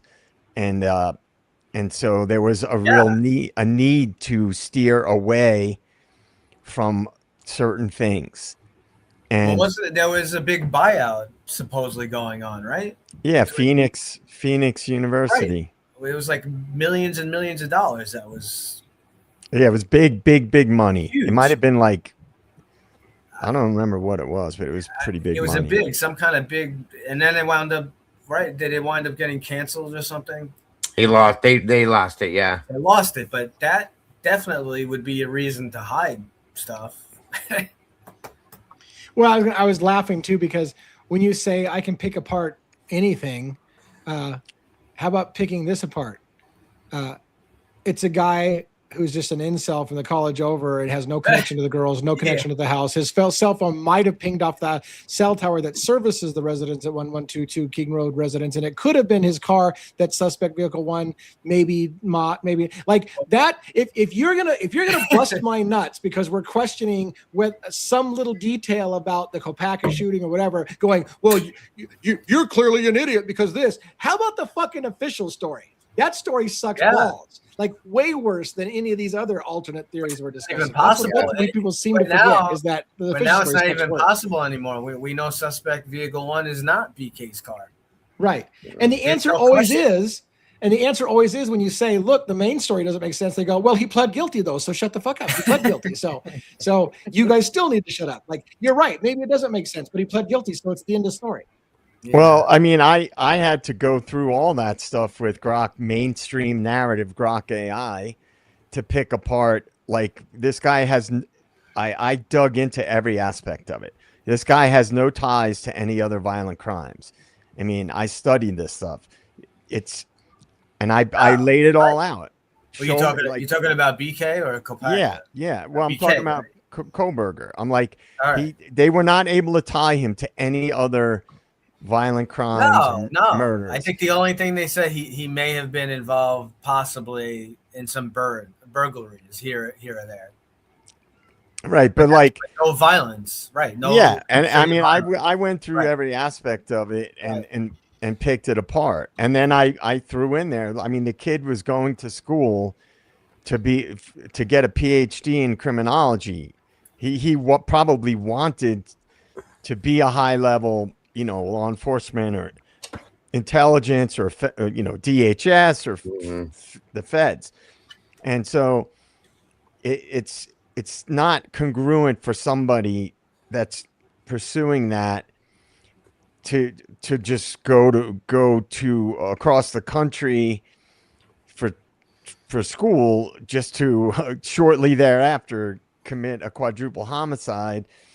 It's more, I basically laid the argument that he could have been there because he was in the either being recruited or he got called up to the big leagues for an operation of some kind.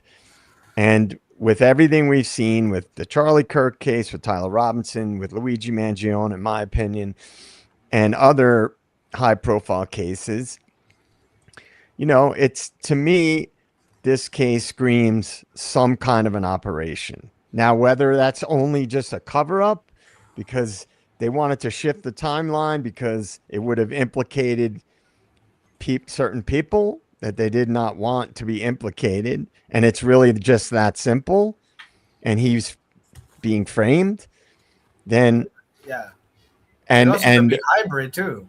It could also be a hybrid of both. Right. It can be many things. I do believe operation was going on, and maybe just something went south somehow. I know people are like, well, how is that possible? If FBI and all these people were watching the house and this and that, how could something go wrong? But things do go wrong. Right. Time.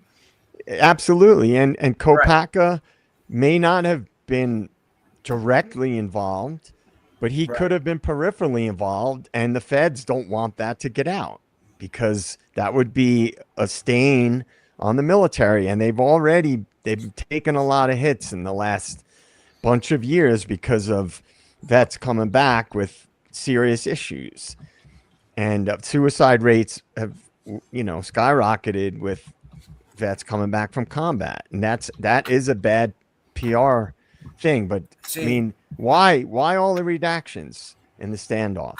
What are you trying to hide? It just it doesn't make any logical sense other than they're covering something up.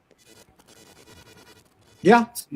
Well, they're definitely covering something up. That's never been a doubt, obviously, from the beginning. It's just, what is it that they are covering up, I mean, I don't know if so. This comment here, and when the night comes falling, the officer states he's going to be expelled from WCU.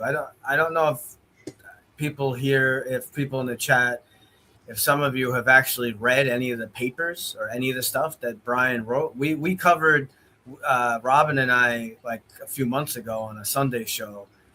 We covered one of the papers that he wrote, where he was basically talking about, it was like a 2 or 3 page paper where he was talking about how he wanted to interview different, like, people who have been incarcerated and what their mindset is, like, because his argument was that there's been so many studies about sexual crimes and different things to that nature, but he said that there has been a lack of study on people committing burglaries and other kind of crime. And we went through. We read that 3-page paper, and let me tell you that this guy, just read. I mean, he has a bunch of paper, a bunch of stuff. You read that 3-page paper, and you can see why he was going for a PhD. I mean, it was written extremely well. So I don't know. Basically, one of his papers, you guys, he basically wrote his own story as to what's going on right now. If you read into it, yeah, he read about wrote about that situation, the death penalty, the court system, all of it. The whole thing was basically what he's going through now, and he wrote it then. And it's like, what the hell? How? You know what I mean?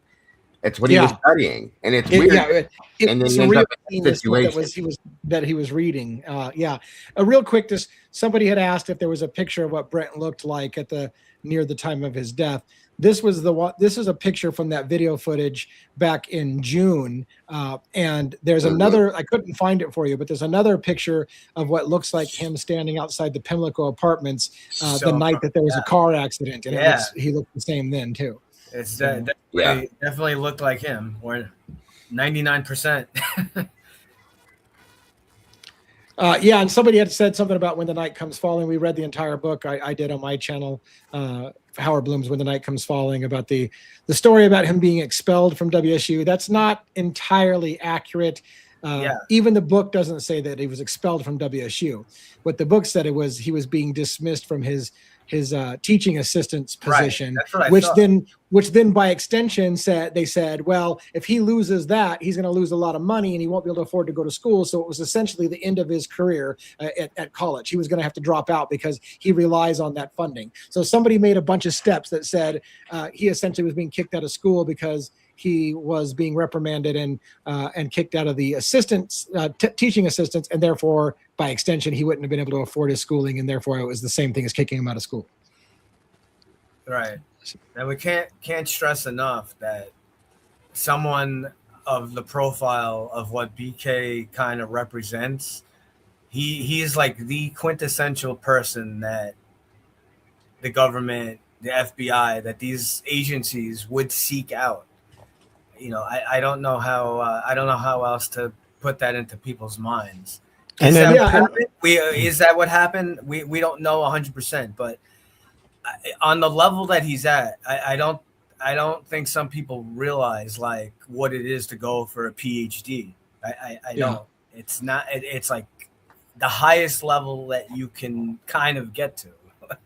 And another thing too is if you look into, and especially in the last decade, who the intelligence agencies hire, it's not like special because remember, there's analysts, there's different branches of like the CIA, for example, but the FBI too.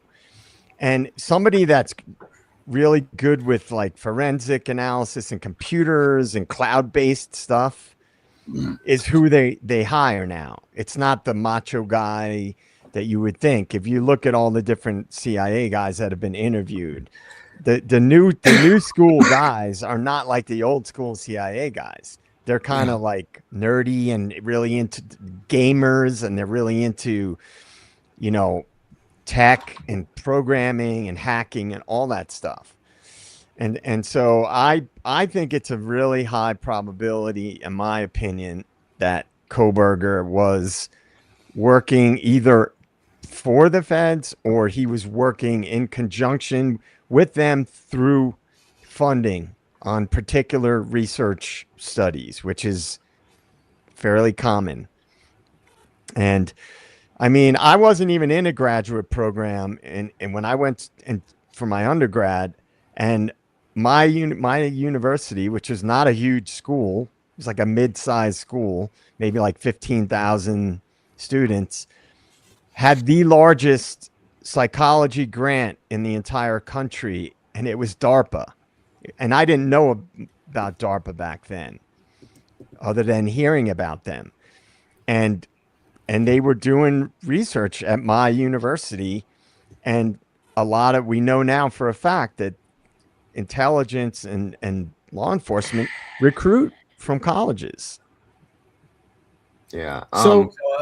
Yeah, I you see see this. the- I see this comment about the autism. So, I got this other one pinned Yeah, first. I you had want to the, bring that? Go ahead. Go ahead. Yeah, because Robin Go ahead. addressed kind of like we've talked about. Yeah, did you want to answer that real quick, Dago? While I have that on the Yeah, screen real quick? I've responded to situations like that a couple different, 2 or 3 different times. One time there was a guy that had banded himself into his home, had guns, turned into a standoff that lasted about 8 hours, and it ended well. They brought I can't remember, I think it was his daughter showed up from, she was like an hour away. She showed up, talked him out of it. He got put in the hospital, and everything turned out well. A couple of the other ones were never that bad. They was just flipping out. He wasn't on his medication and needed to go to the hospital, and he was very well, very, very cooperative. And then the other one was pretty much the same way. And that's how they both, of those, the ones that I've been interacted with. But the one with the standoff, the guy was flipping out, like, and there was a lot of paranoia involved, and he was by himself in the house. Another situation where he wasn't taking his medication, in my opinion, and it just unraveled. It happens. But again, I don't, to me, I never saw, like, I looked at the Kopaka situation, as everybody knows, in the beginning of the case, and I could never really link it. But the more we look into Kopaka now and see different things, I question it, guys. I still question it because we never got any true to life, real answers. And there's too many other, it's not so much Kopaka himself. Yeah. It's the things around him that didn't make sense. Like the roommates, or so-called alleged roommates, the way it went down, the interview with the roommate, with Jordan Baker, that interview is so weird to me. It just doesn't make sense. Things like that are what made me re-question it to some aspect. So, the question about the autism. Autism, yeah. So just to address that quick. So I know some people probably like, oh, well, if he had some kind of autism or mental thing. First off, just because you have autism, there are many, that's a kind of very broad statement. I could tell you that people with autism, I have someone, I know Dago does too. I have a family member that has a variation of autism, and they can be very, very high functioning. Sometimes people with autism, in a certain like field or whatnot, they can be, extremely, extremely smart. So you have to think again outside the box. Like, you can't think, oh well, he had this mental thing. There's no way. How would BK? How would he go to the like the FBI Academy? How would he pass the stuff and whatever? If he's smart enough and he could be an asset, you think they give a rat's ass? You know how many people probably already work? Yeah, people that already work for the CIA and the FBI and Homeland that have autism. There's probably tons of them. You think they care about the academy or that nonsense? If he has some kind of special skill that they could use, they would find a way. That doesn't mean anything. So just because he has autism, that doesn't mean that as means long nothing. as they function well and they don't have to babysit them, that's all that matters. You know what I mean? Right. And another quick, Happy Hounds just posted something going back to that other statement. WSU Kim she did tell me she contacted WSU and asked a question. She, because she had a child that went to school there. They said that they were not letting him go, but that was after he was arrested, then he was let go, which was an automatic situation from my understanding. So just to answer that, and back, what Happy was saying, that is true. And just to touch on why I have felt that the feds were involved in some way, shape, or form in an operation is, why wouldn't the FBI, the public, everybody's seeing all the inconsistencies in this case all along, and the feds were involved. So why would they allow such a horseshit narrative to be pushed out to the public that does not coincide with any of the details? Wouldn't they not want to be associated with a case that looks like a clown show? So that is one of the things that, to me, bolsters my belief that they were involved. There was some kind of an operation Well, because, you know, I, they, I to add to what you're saying, and again, this is why I questioned that, JJ, earlier. With as big of a mess as this has turned into, okay, in my opinion, this is just an opinion. If this was a WITSEC thing, do you guys think they would have allowed this to turn into what it is right now? I think they'd have shut it down, and all of us and everything, if this really truly was like a WITSEC situation, because there's too many people that are looking into it. There's too much like exposure. You know what I'm trying to say? Like, and I'm not saying that it didn't happen. I'm not. I wasn't saying implying it with sec though. With that, I was saying, no, I know. No, not you, but Yeah. if it were that, I've seen a couple people mention it. So, But I mean, like, the one of the things that I look at is that the government has long been very intimately connected with the mainstream media, and oftentimes when there's fuckery going on in the world, the government wants the public distracted. And they want them online. They want them on message boards debating. They want them watching mainstream media to kind of placate them and keep them, distracted, basically.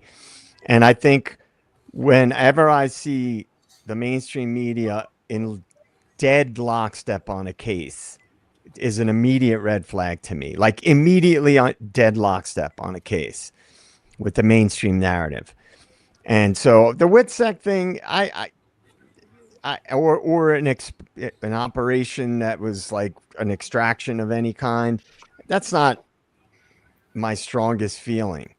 I keep myself open to it because of the level of skullduggery that seems to have taken place around this case. Yeah. And yeah. And again, the feds, like, why the feds have been in the hot seat for a while now. The FBI has been in the hot seat for a while. So I don't know that they would want to go along with a shoddy run case like this unless they had some involvement in it on some level where they were supporting all the horse shit that was being fed and the inconsistencies. Well, and I think part of it, Jay, that's a good point, JJ. Like Lucy said, this has always been a federal head game. I agree with that. It always has from day one. Here's the other side to that too, though. Like, or not really the other side, but another point to that is like they told, okay, for the DNA thing, you guys know this.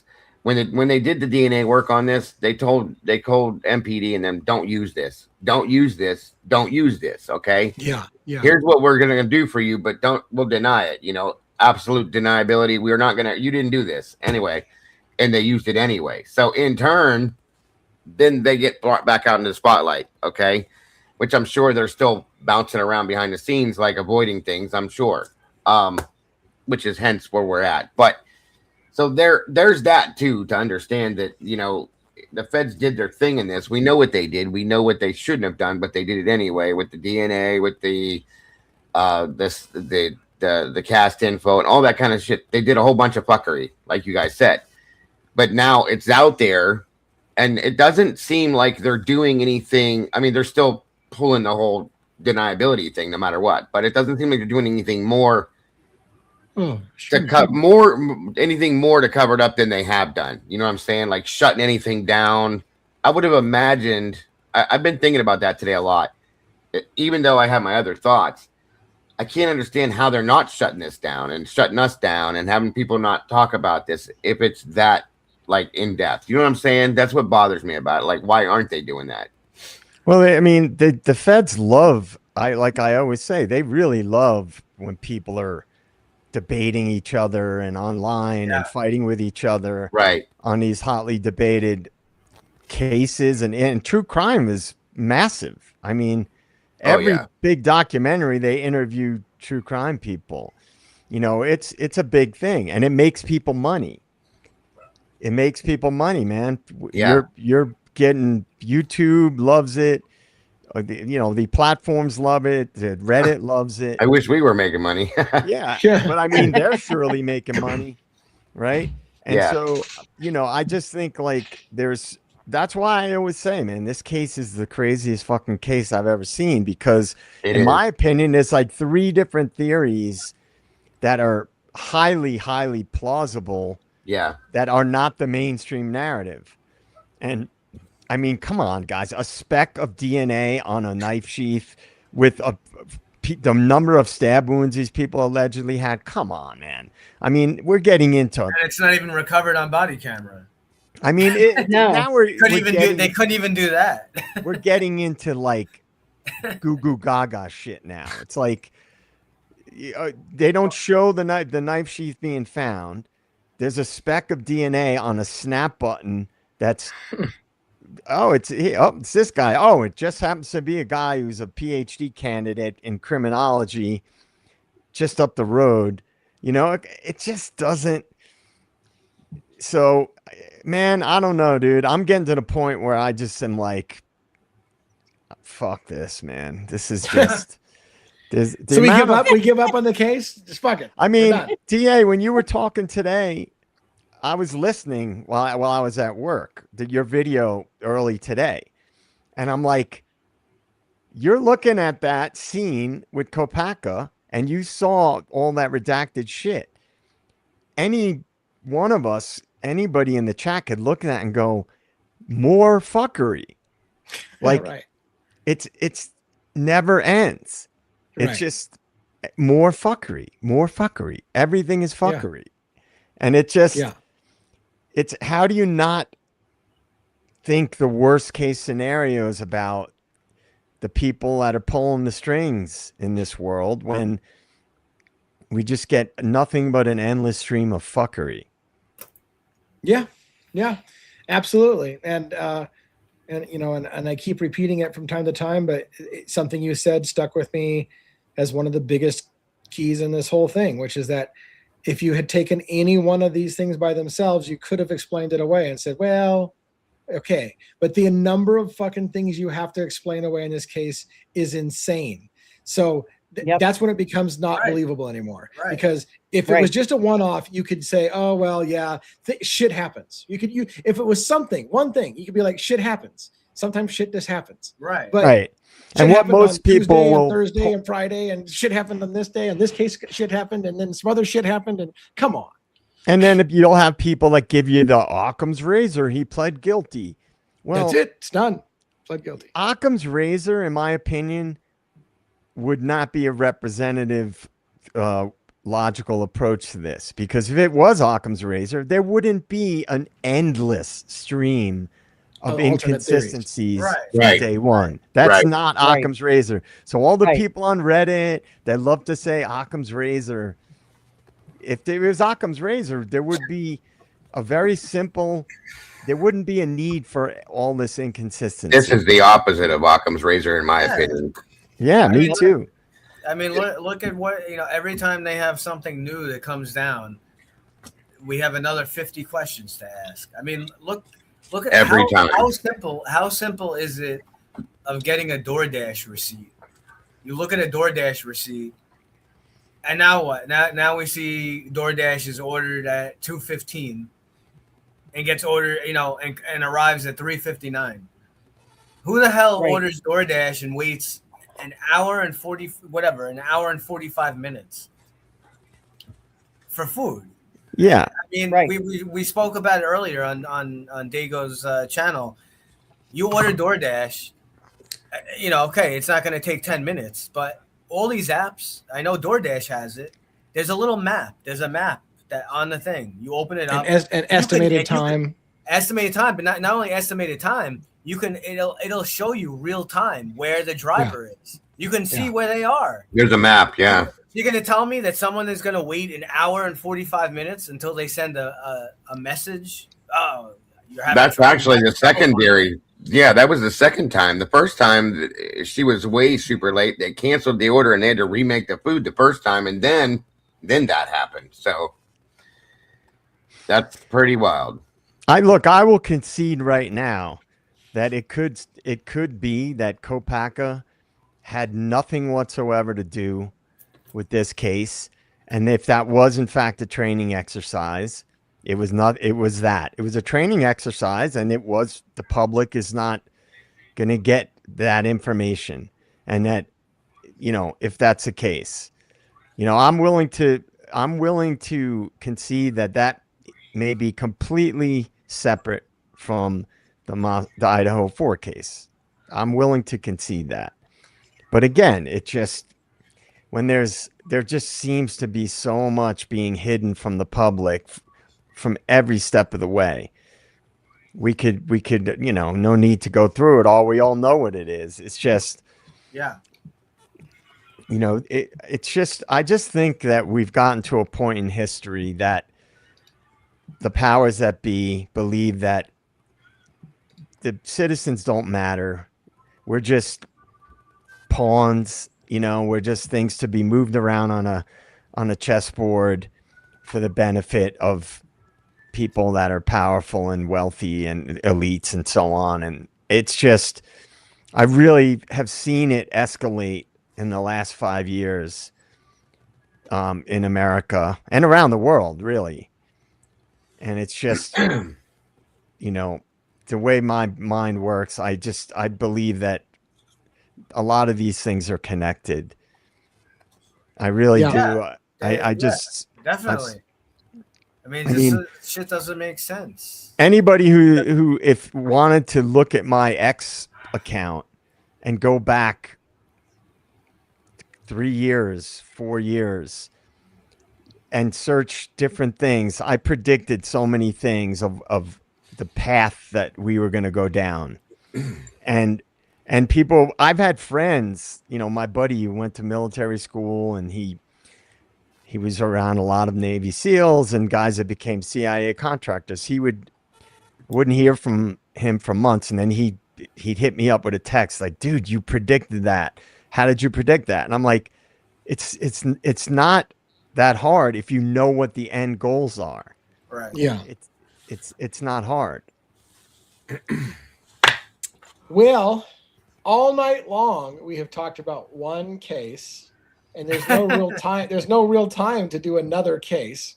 So I think I will just stay with this last case. Is there any parting thoughts that you guys want to share on the that we haven't covered? I mean, do we want to go back and address the question about, I mean, did we resolve tonight that we feel comfortable that picture is consistent with looking out the window at the slope behind the house, and it can be the one, or do we still feel like it still doesn't quite make sense?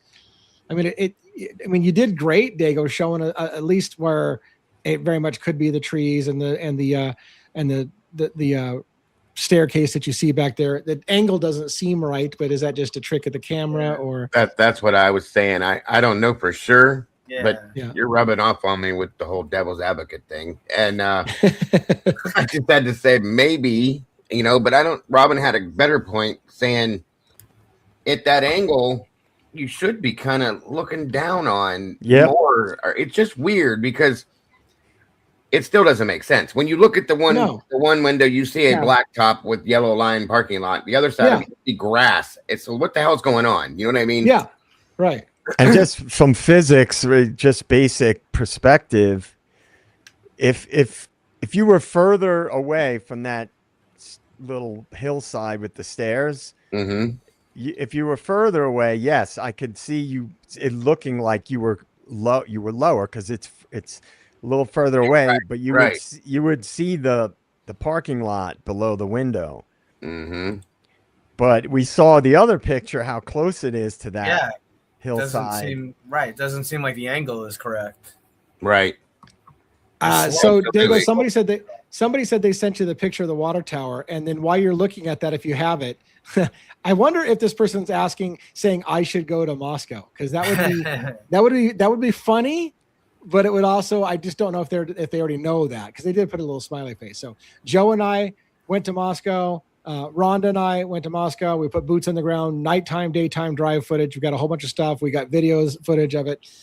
As Joe would say, he's still pissed off. I still haven't shown all the footage of that night, which is it's been fucking months now. It's been months, and I still haven't shown some of the best moments of that footage. But yeah, we went. We put boots on the ground. You got it to show us, Dago? And we Yeah, went to backstage. those. It's already backstage, bud.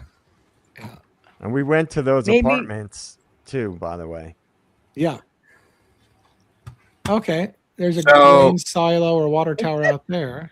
Hang on, I'm trying to get my mouse to start working. Yeah, we again. went to the coffee house apartments, Joe and I. That's what he was saying. You're right. So Steptoe is to the right of this photograph. I still, that's a hell of a distance for somebody to call out and say. Did the cops see that that tower get hit from the Steptoe apartments? I mean, that's what she sent me. So if that's the case, then That's a nice how? distance. How did They're you see better, that they're a get hit better from- man than me.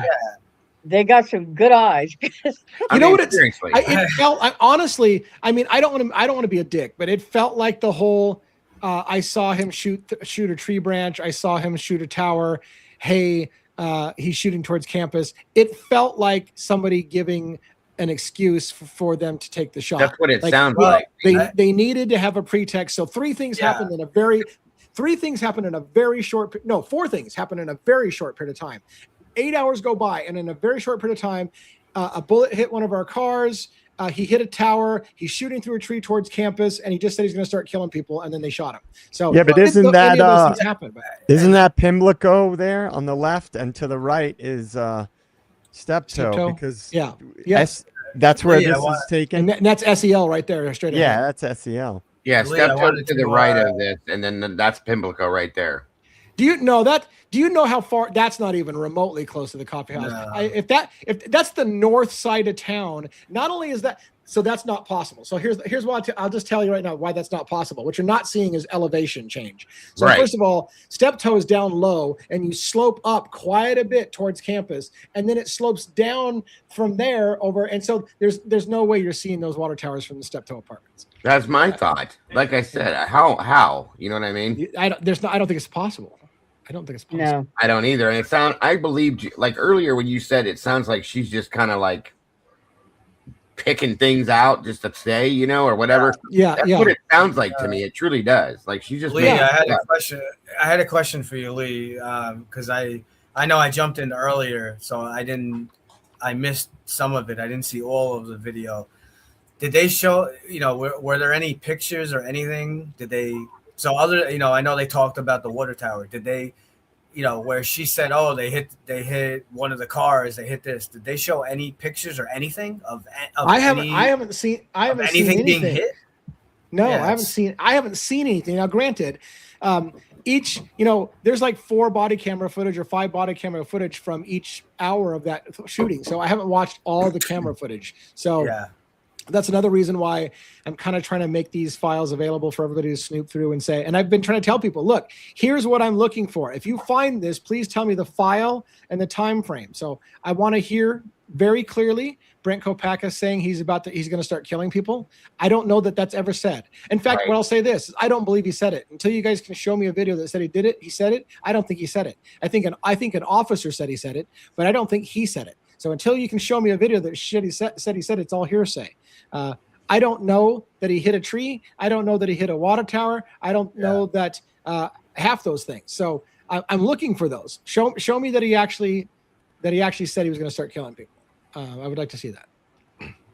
I'm with you on that one. And maybe he will. To be fair, if you show it, I will be the first to go, well, fuck, there it is. You can hear him. I'll let you know. I'm not going to hide it. I don't have a dog to fight, whatever you want to say, a bone in this fight, a dog in the fight, whatever the fuck, I don't have, I'll tell you. If I hear it, I hear it. I'll tell you. I have no problem. All right. So I think we're going to wrap up here, guys. Let's go around the horn, say some good nights. It's long. It's been a long night. It's a good night. It was the best of times and the worst of times and all those fancy things. Let's go. Robin 1-1 Dago JJ on the way out. So Robin, what do you got to say for tonight? Well, once again, thanks for coming out, everyone. I'll be the housekeeping person. If you haven't yet, please like the video, share the video. Become a part of the family, become a member, $2.99 a month. You can watch Lee go through stuff live during the day and all kinds of stuff. And, hopefully, just join the family. Thanks to the Blue Crew for popping on over. I saw several of you guys over here, and the meatballs are always wonderful to have you guys here. Thanks to all the denizens. We couldn't do this without you guys. I always say that, but I want to make sure to always say it because we we we just couldn't. We're here because you guys are helping us in this fight for truth, and it's great to be here with you gentlemen as always. So, and I hope everyone has a wonderful evening. All right. Thank you so much. And what do you have to say for close? Great content. These videos, going through the Kopaka stuff has been excellent. Hope you guys get either, some of us have to work, I guess, during the day, but you could check some of it out on replays and whatnot. Thanks to the panel, Dago, obviously, great having you and your crew. Great discussion earlier. I love hanging out with you guys over there. Keep fighting for the truth and keep asking questions. Unfortunately, more stuff comes out. We have another 50 questions. Thanks to everyone who came out yesterday. Great show. Great thread on Kurt Cobain. We will be continuing to cover that in the future on the next few weeks coming up on Sundays. Don't worry, we will be doing more of a deep dive into the actual crime scene and some other stuff. Just the first show was kind of a little bit out of what, just kind of trying to get people to think outside the box. Following along kind of what JJ likes to do. So just continue to think, continue to ask your questions, and don't be afraid to, if you don't want to come up on stage or anything like that, you can email Lee, you can email us. We definitely there's no theory or anything that we're not afraid to look at. Just try to have we don't like to just come on here and just make accusations and blame people for stuff. So try to make sure you have receipts for stuff. But if you have the receipts, I'll tell you, Lee definitely will take a good look at it, and if it's something that has substance to it, he will bring it up. So of course, thanks to Lee for having us. We love being here. Great show. Thank you. Yeah, thank you as well. And you got lots of people that are asking questions of you. So you got your own little happy fan club going in the chat room as usual. Dago, how are you? And what's your closing thoughts for the night? I want to thank you guys all for having me again and our community. I want to thank Amanda B and Essie. Great job as always, ladies. And thank you all here at Devil's Advocates for having myself and the community here, along with my Blue Crew. They're absolutely amazing. They know how much they mean and how important they are. I want to thank the whole True Crime Cafe for joining us tonight as well. And guys, I'm really, really enjoying doing these shows at night with all of you guys coming together like this. It's absolutely amazing. Of course, Robin, 1-1, Lee, and JJ. It's always a great show and a great conversation. And I'm looking forward to more and more of them. Everybody from the cafe and everybody in general. I always say this to everybody, guys, don't forget to love yourselves and love each other. Make some time for yourself and know your own worth, folks. It's so very important. Don't change a thing. You guys are the beautiful people, and we will see you guys very soon. Yeah, and I hope, Dago, that my wife and I get to meet your wife and you when we come out to Indiana and Kentucky area. Yes. So we're crossing our fingers that we can pull that off. I know there's other people who have been reaching out to me saying that when we're going to be in the area, they want to meet with us. So it's cool as the channel is growing. Now, when we go put boots on the ground, people are talking about coming to see us. As long as you don't bring a firearm and shoot at me, we'll be good.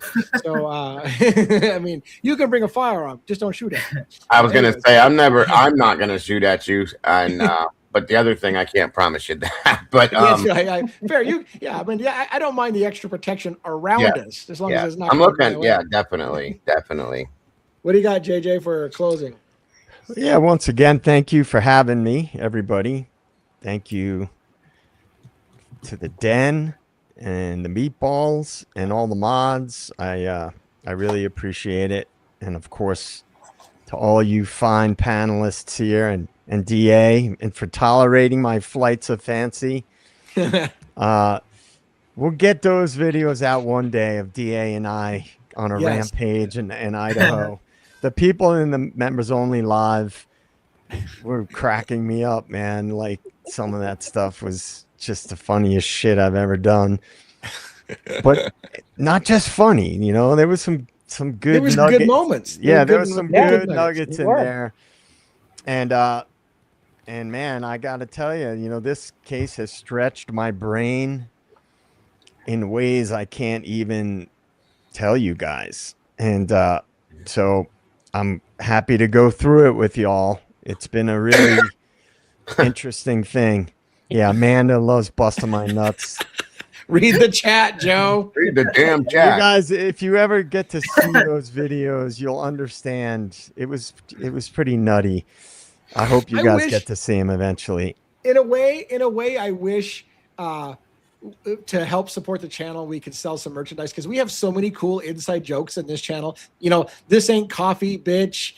We got all, you got the, you know, read the damn chat. You know, it's not the size of your pole, it's how you use it. We have inside jokes for days on this channel. We need some merch that just kind of has jokes for the people, but we're not quite big enough where enough people would get the joke, but it's funny shit. Like, and also DA's been so busy with so many other things that, like, a lot of the video that we shot, there was a lot of it. And so Cockswagger, right? Yeah. I mean, people were just talking about SEL. We went to SEL, we filmed around it. Yep. The Den was digging up information about them, and that it was pretty crazy. But anyway, as always, guys, it's been my pleasure. I'll be back tomorrow at the normal time. I'll be here on time. And and I appreciate it, and I love that. I love having everybody on the show. This panel has been amazing. It gets better and more solidified. We're getting into our groove. And I've got raw footage from New York trip all over the place too, with Rex Heuermann and Luigi Mangione walking down the locations of the shootings and the houses and stuff like that. We got so much footage that's just sitting in the can. You know what? Someday we're going to do a documentary. We're going to use all that stuff in a nice documentary. There you go. That's what we could probably do. We got some great footage in the can for that. So anyways, I guess I will sign off tonight, and I won't put her on stage. I'm going to put me on stage. How about that, Rob? Going through everybody again. Come on stage. I'm just gonna sit here and piss around with this fucking thing the whole day. Anyways, that's it for our show, Crimes After Dark. Thank you. Robin will I forget that I've got like 3 mods that can take over it. Forget about it. I'm just going to go ahead and close. Thanks for coming tonight. Have a great one. We'll see you again tomorrow night. Have a great night, everybody. Good night, everybody. Good night. Take care, guys. See you tomorrow. Take care.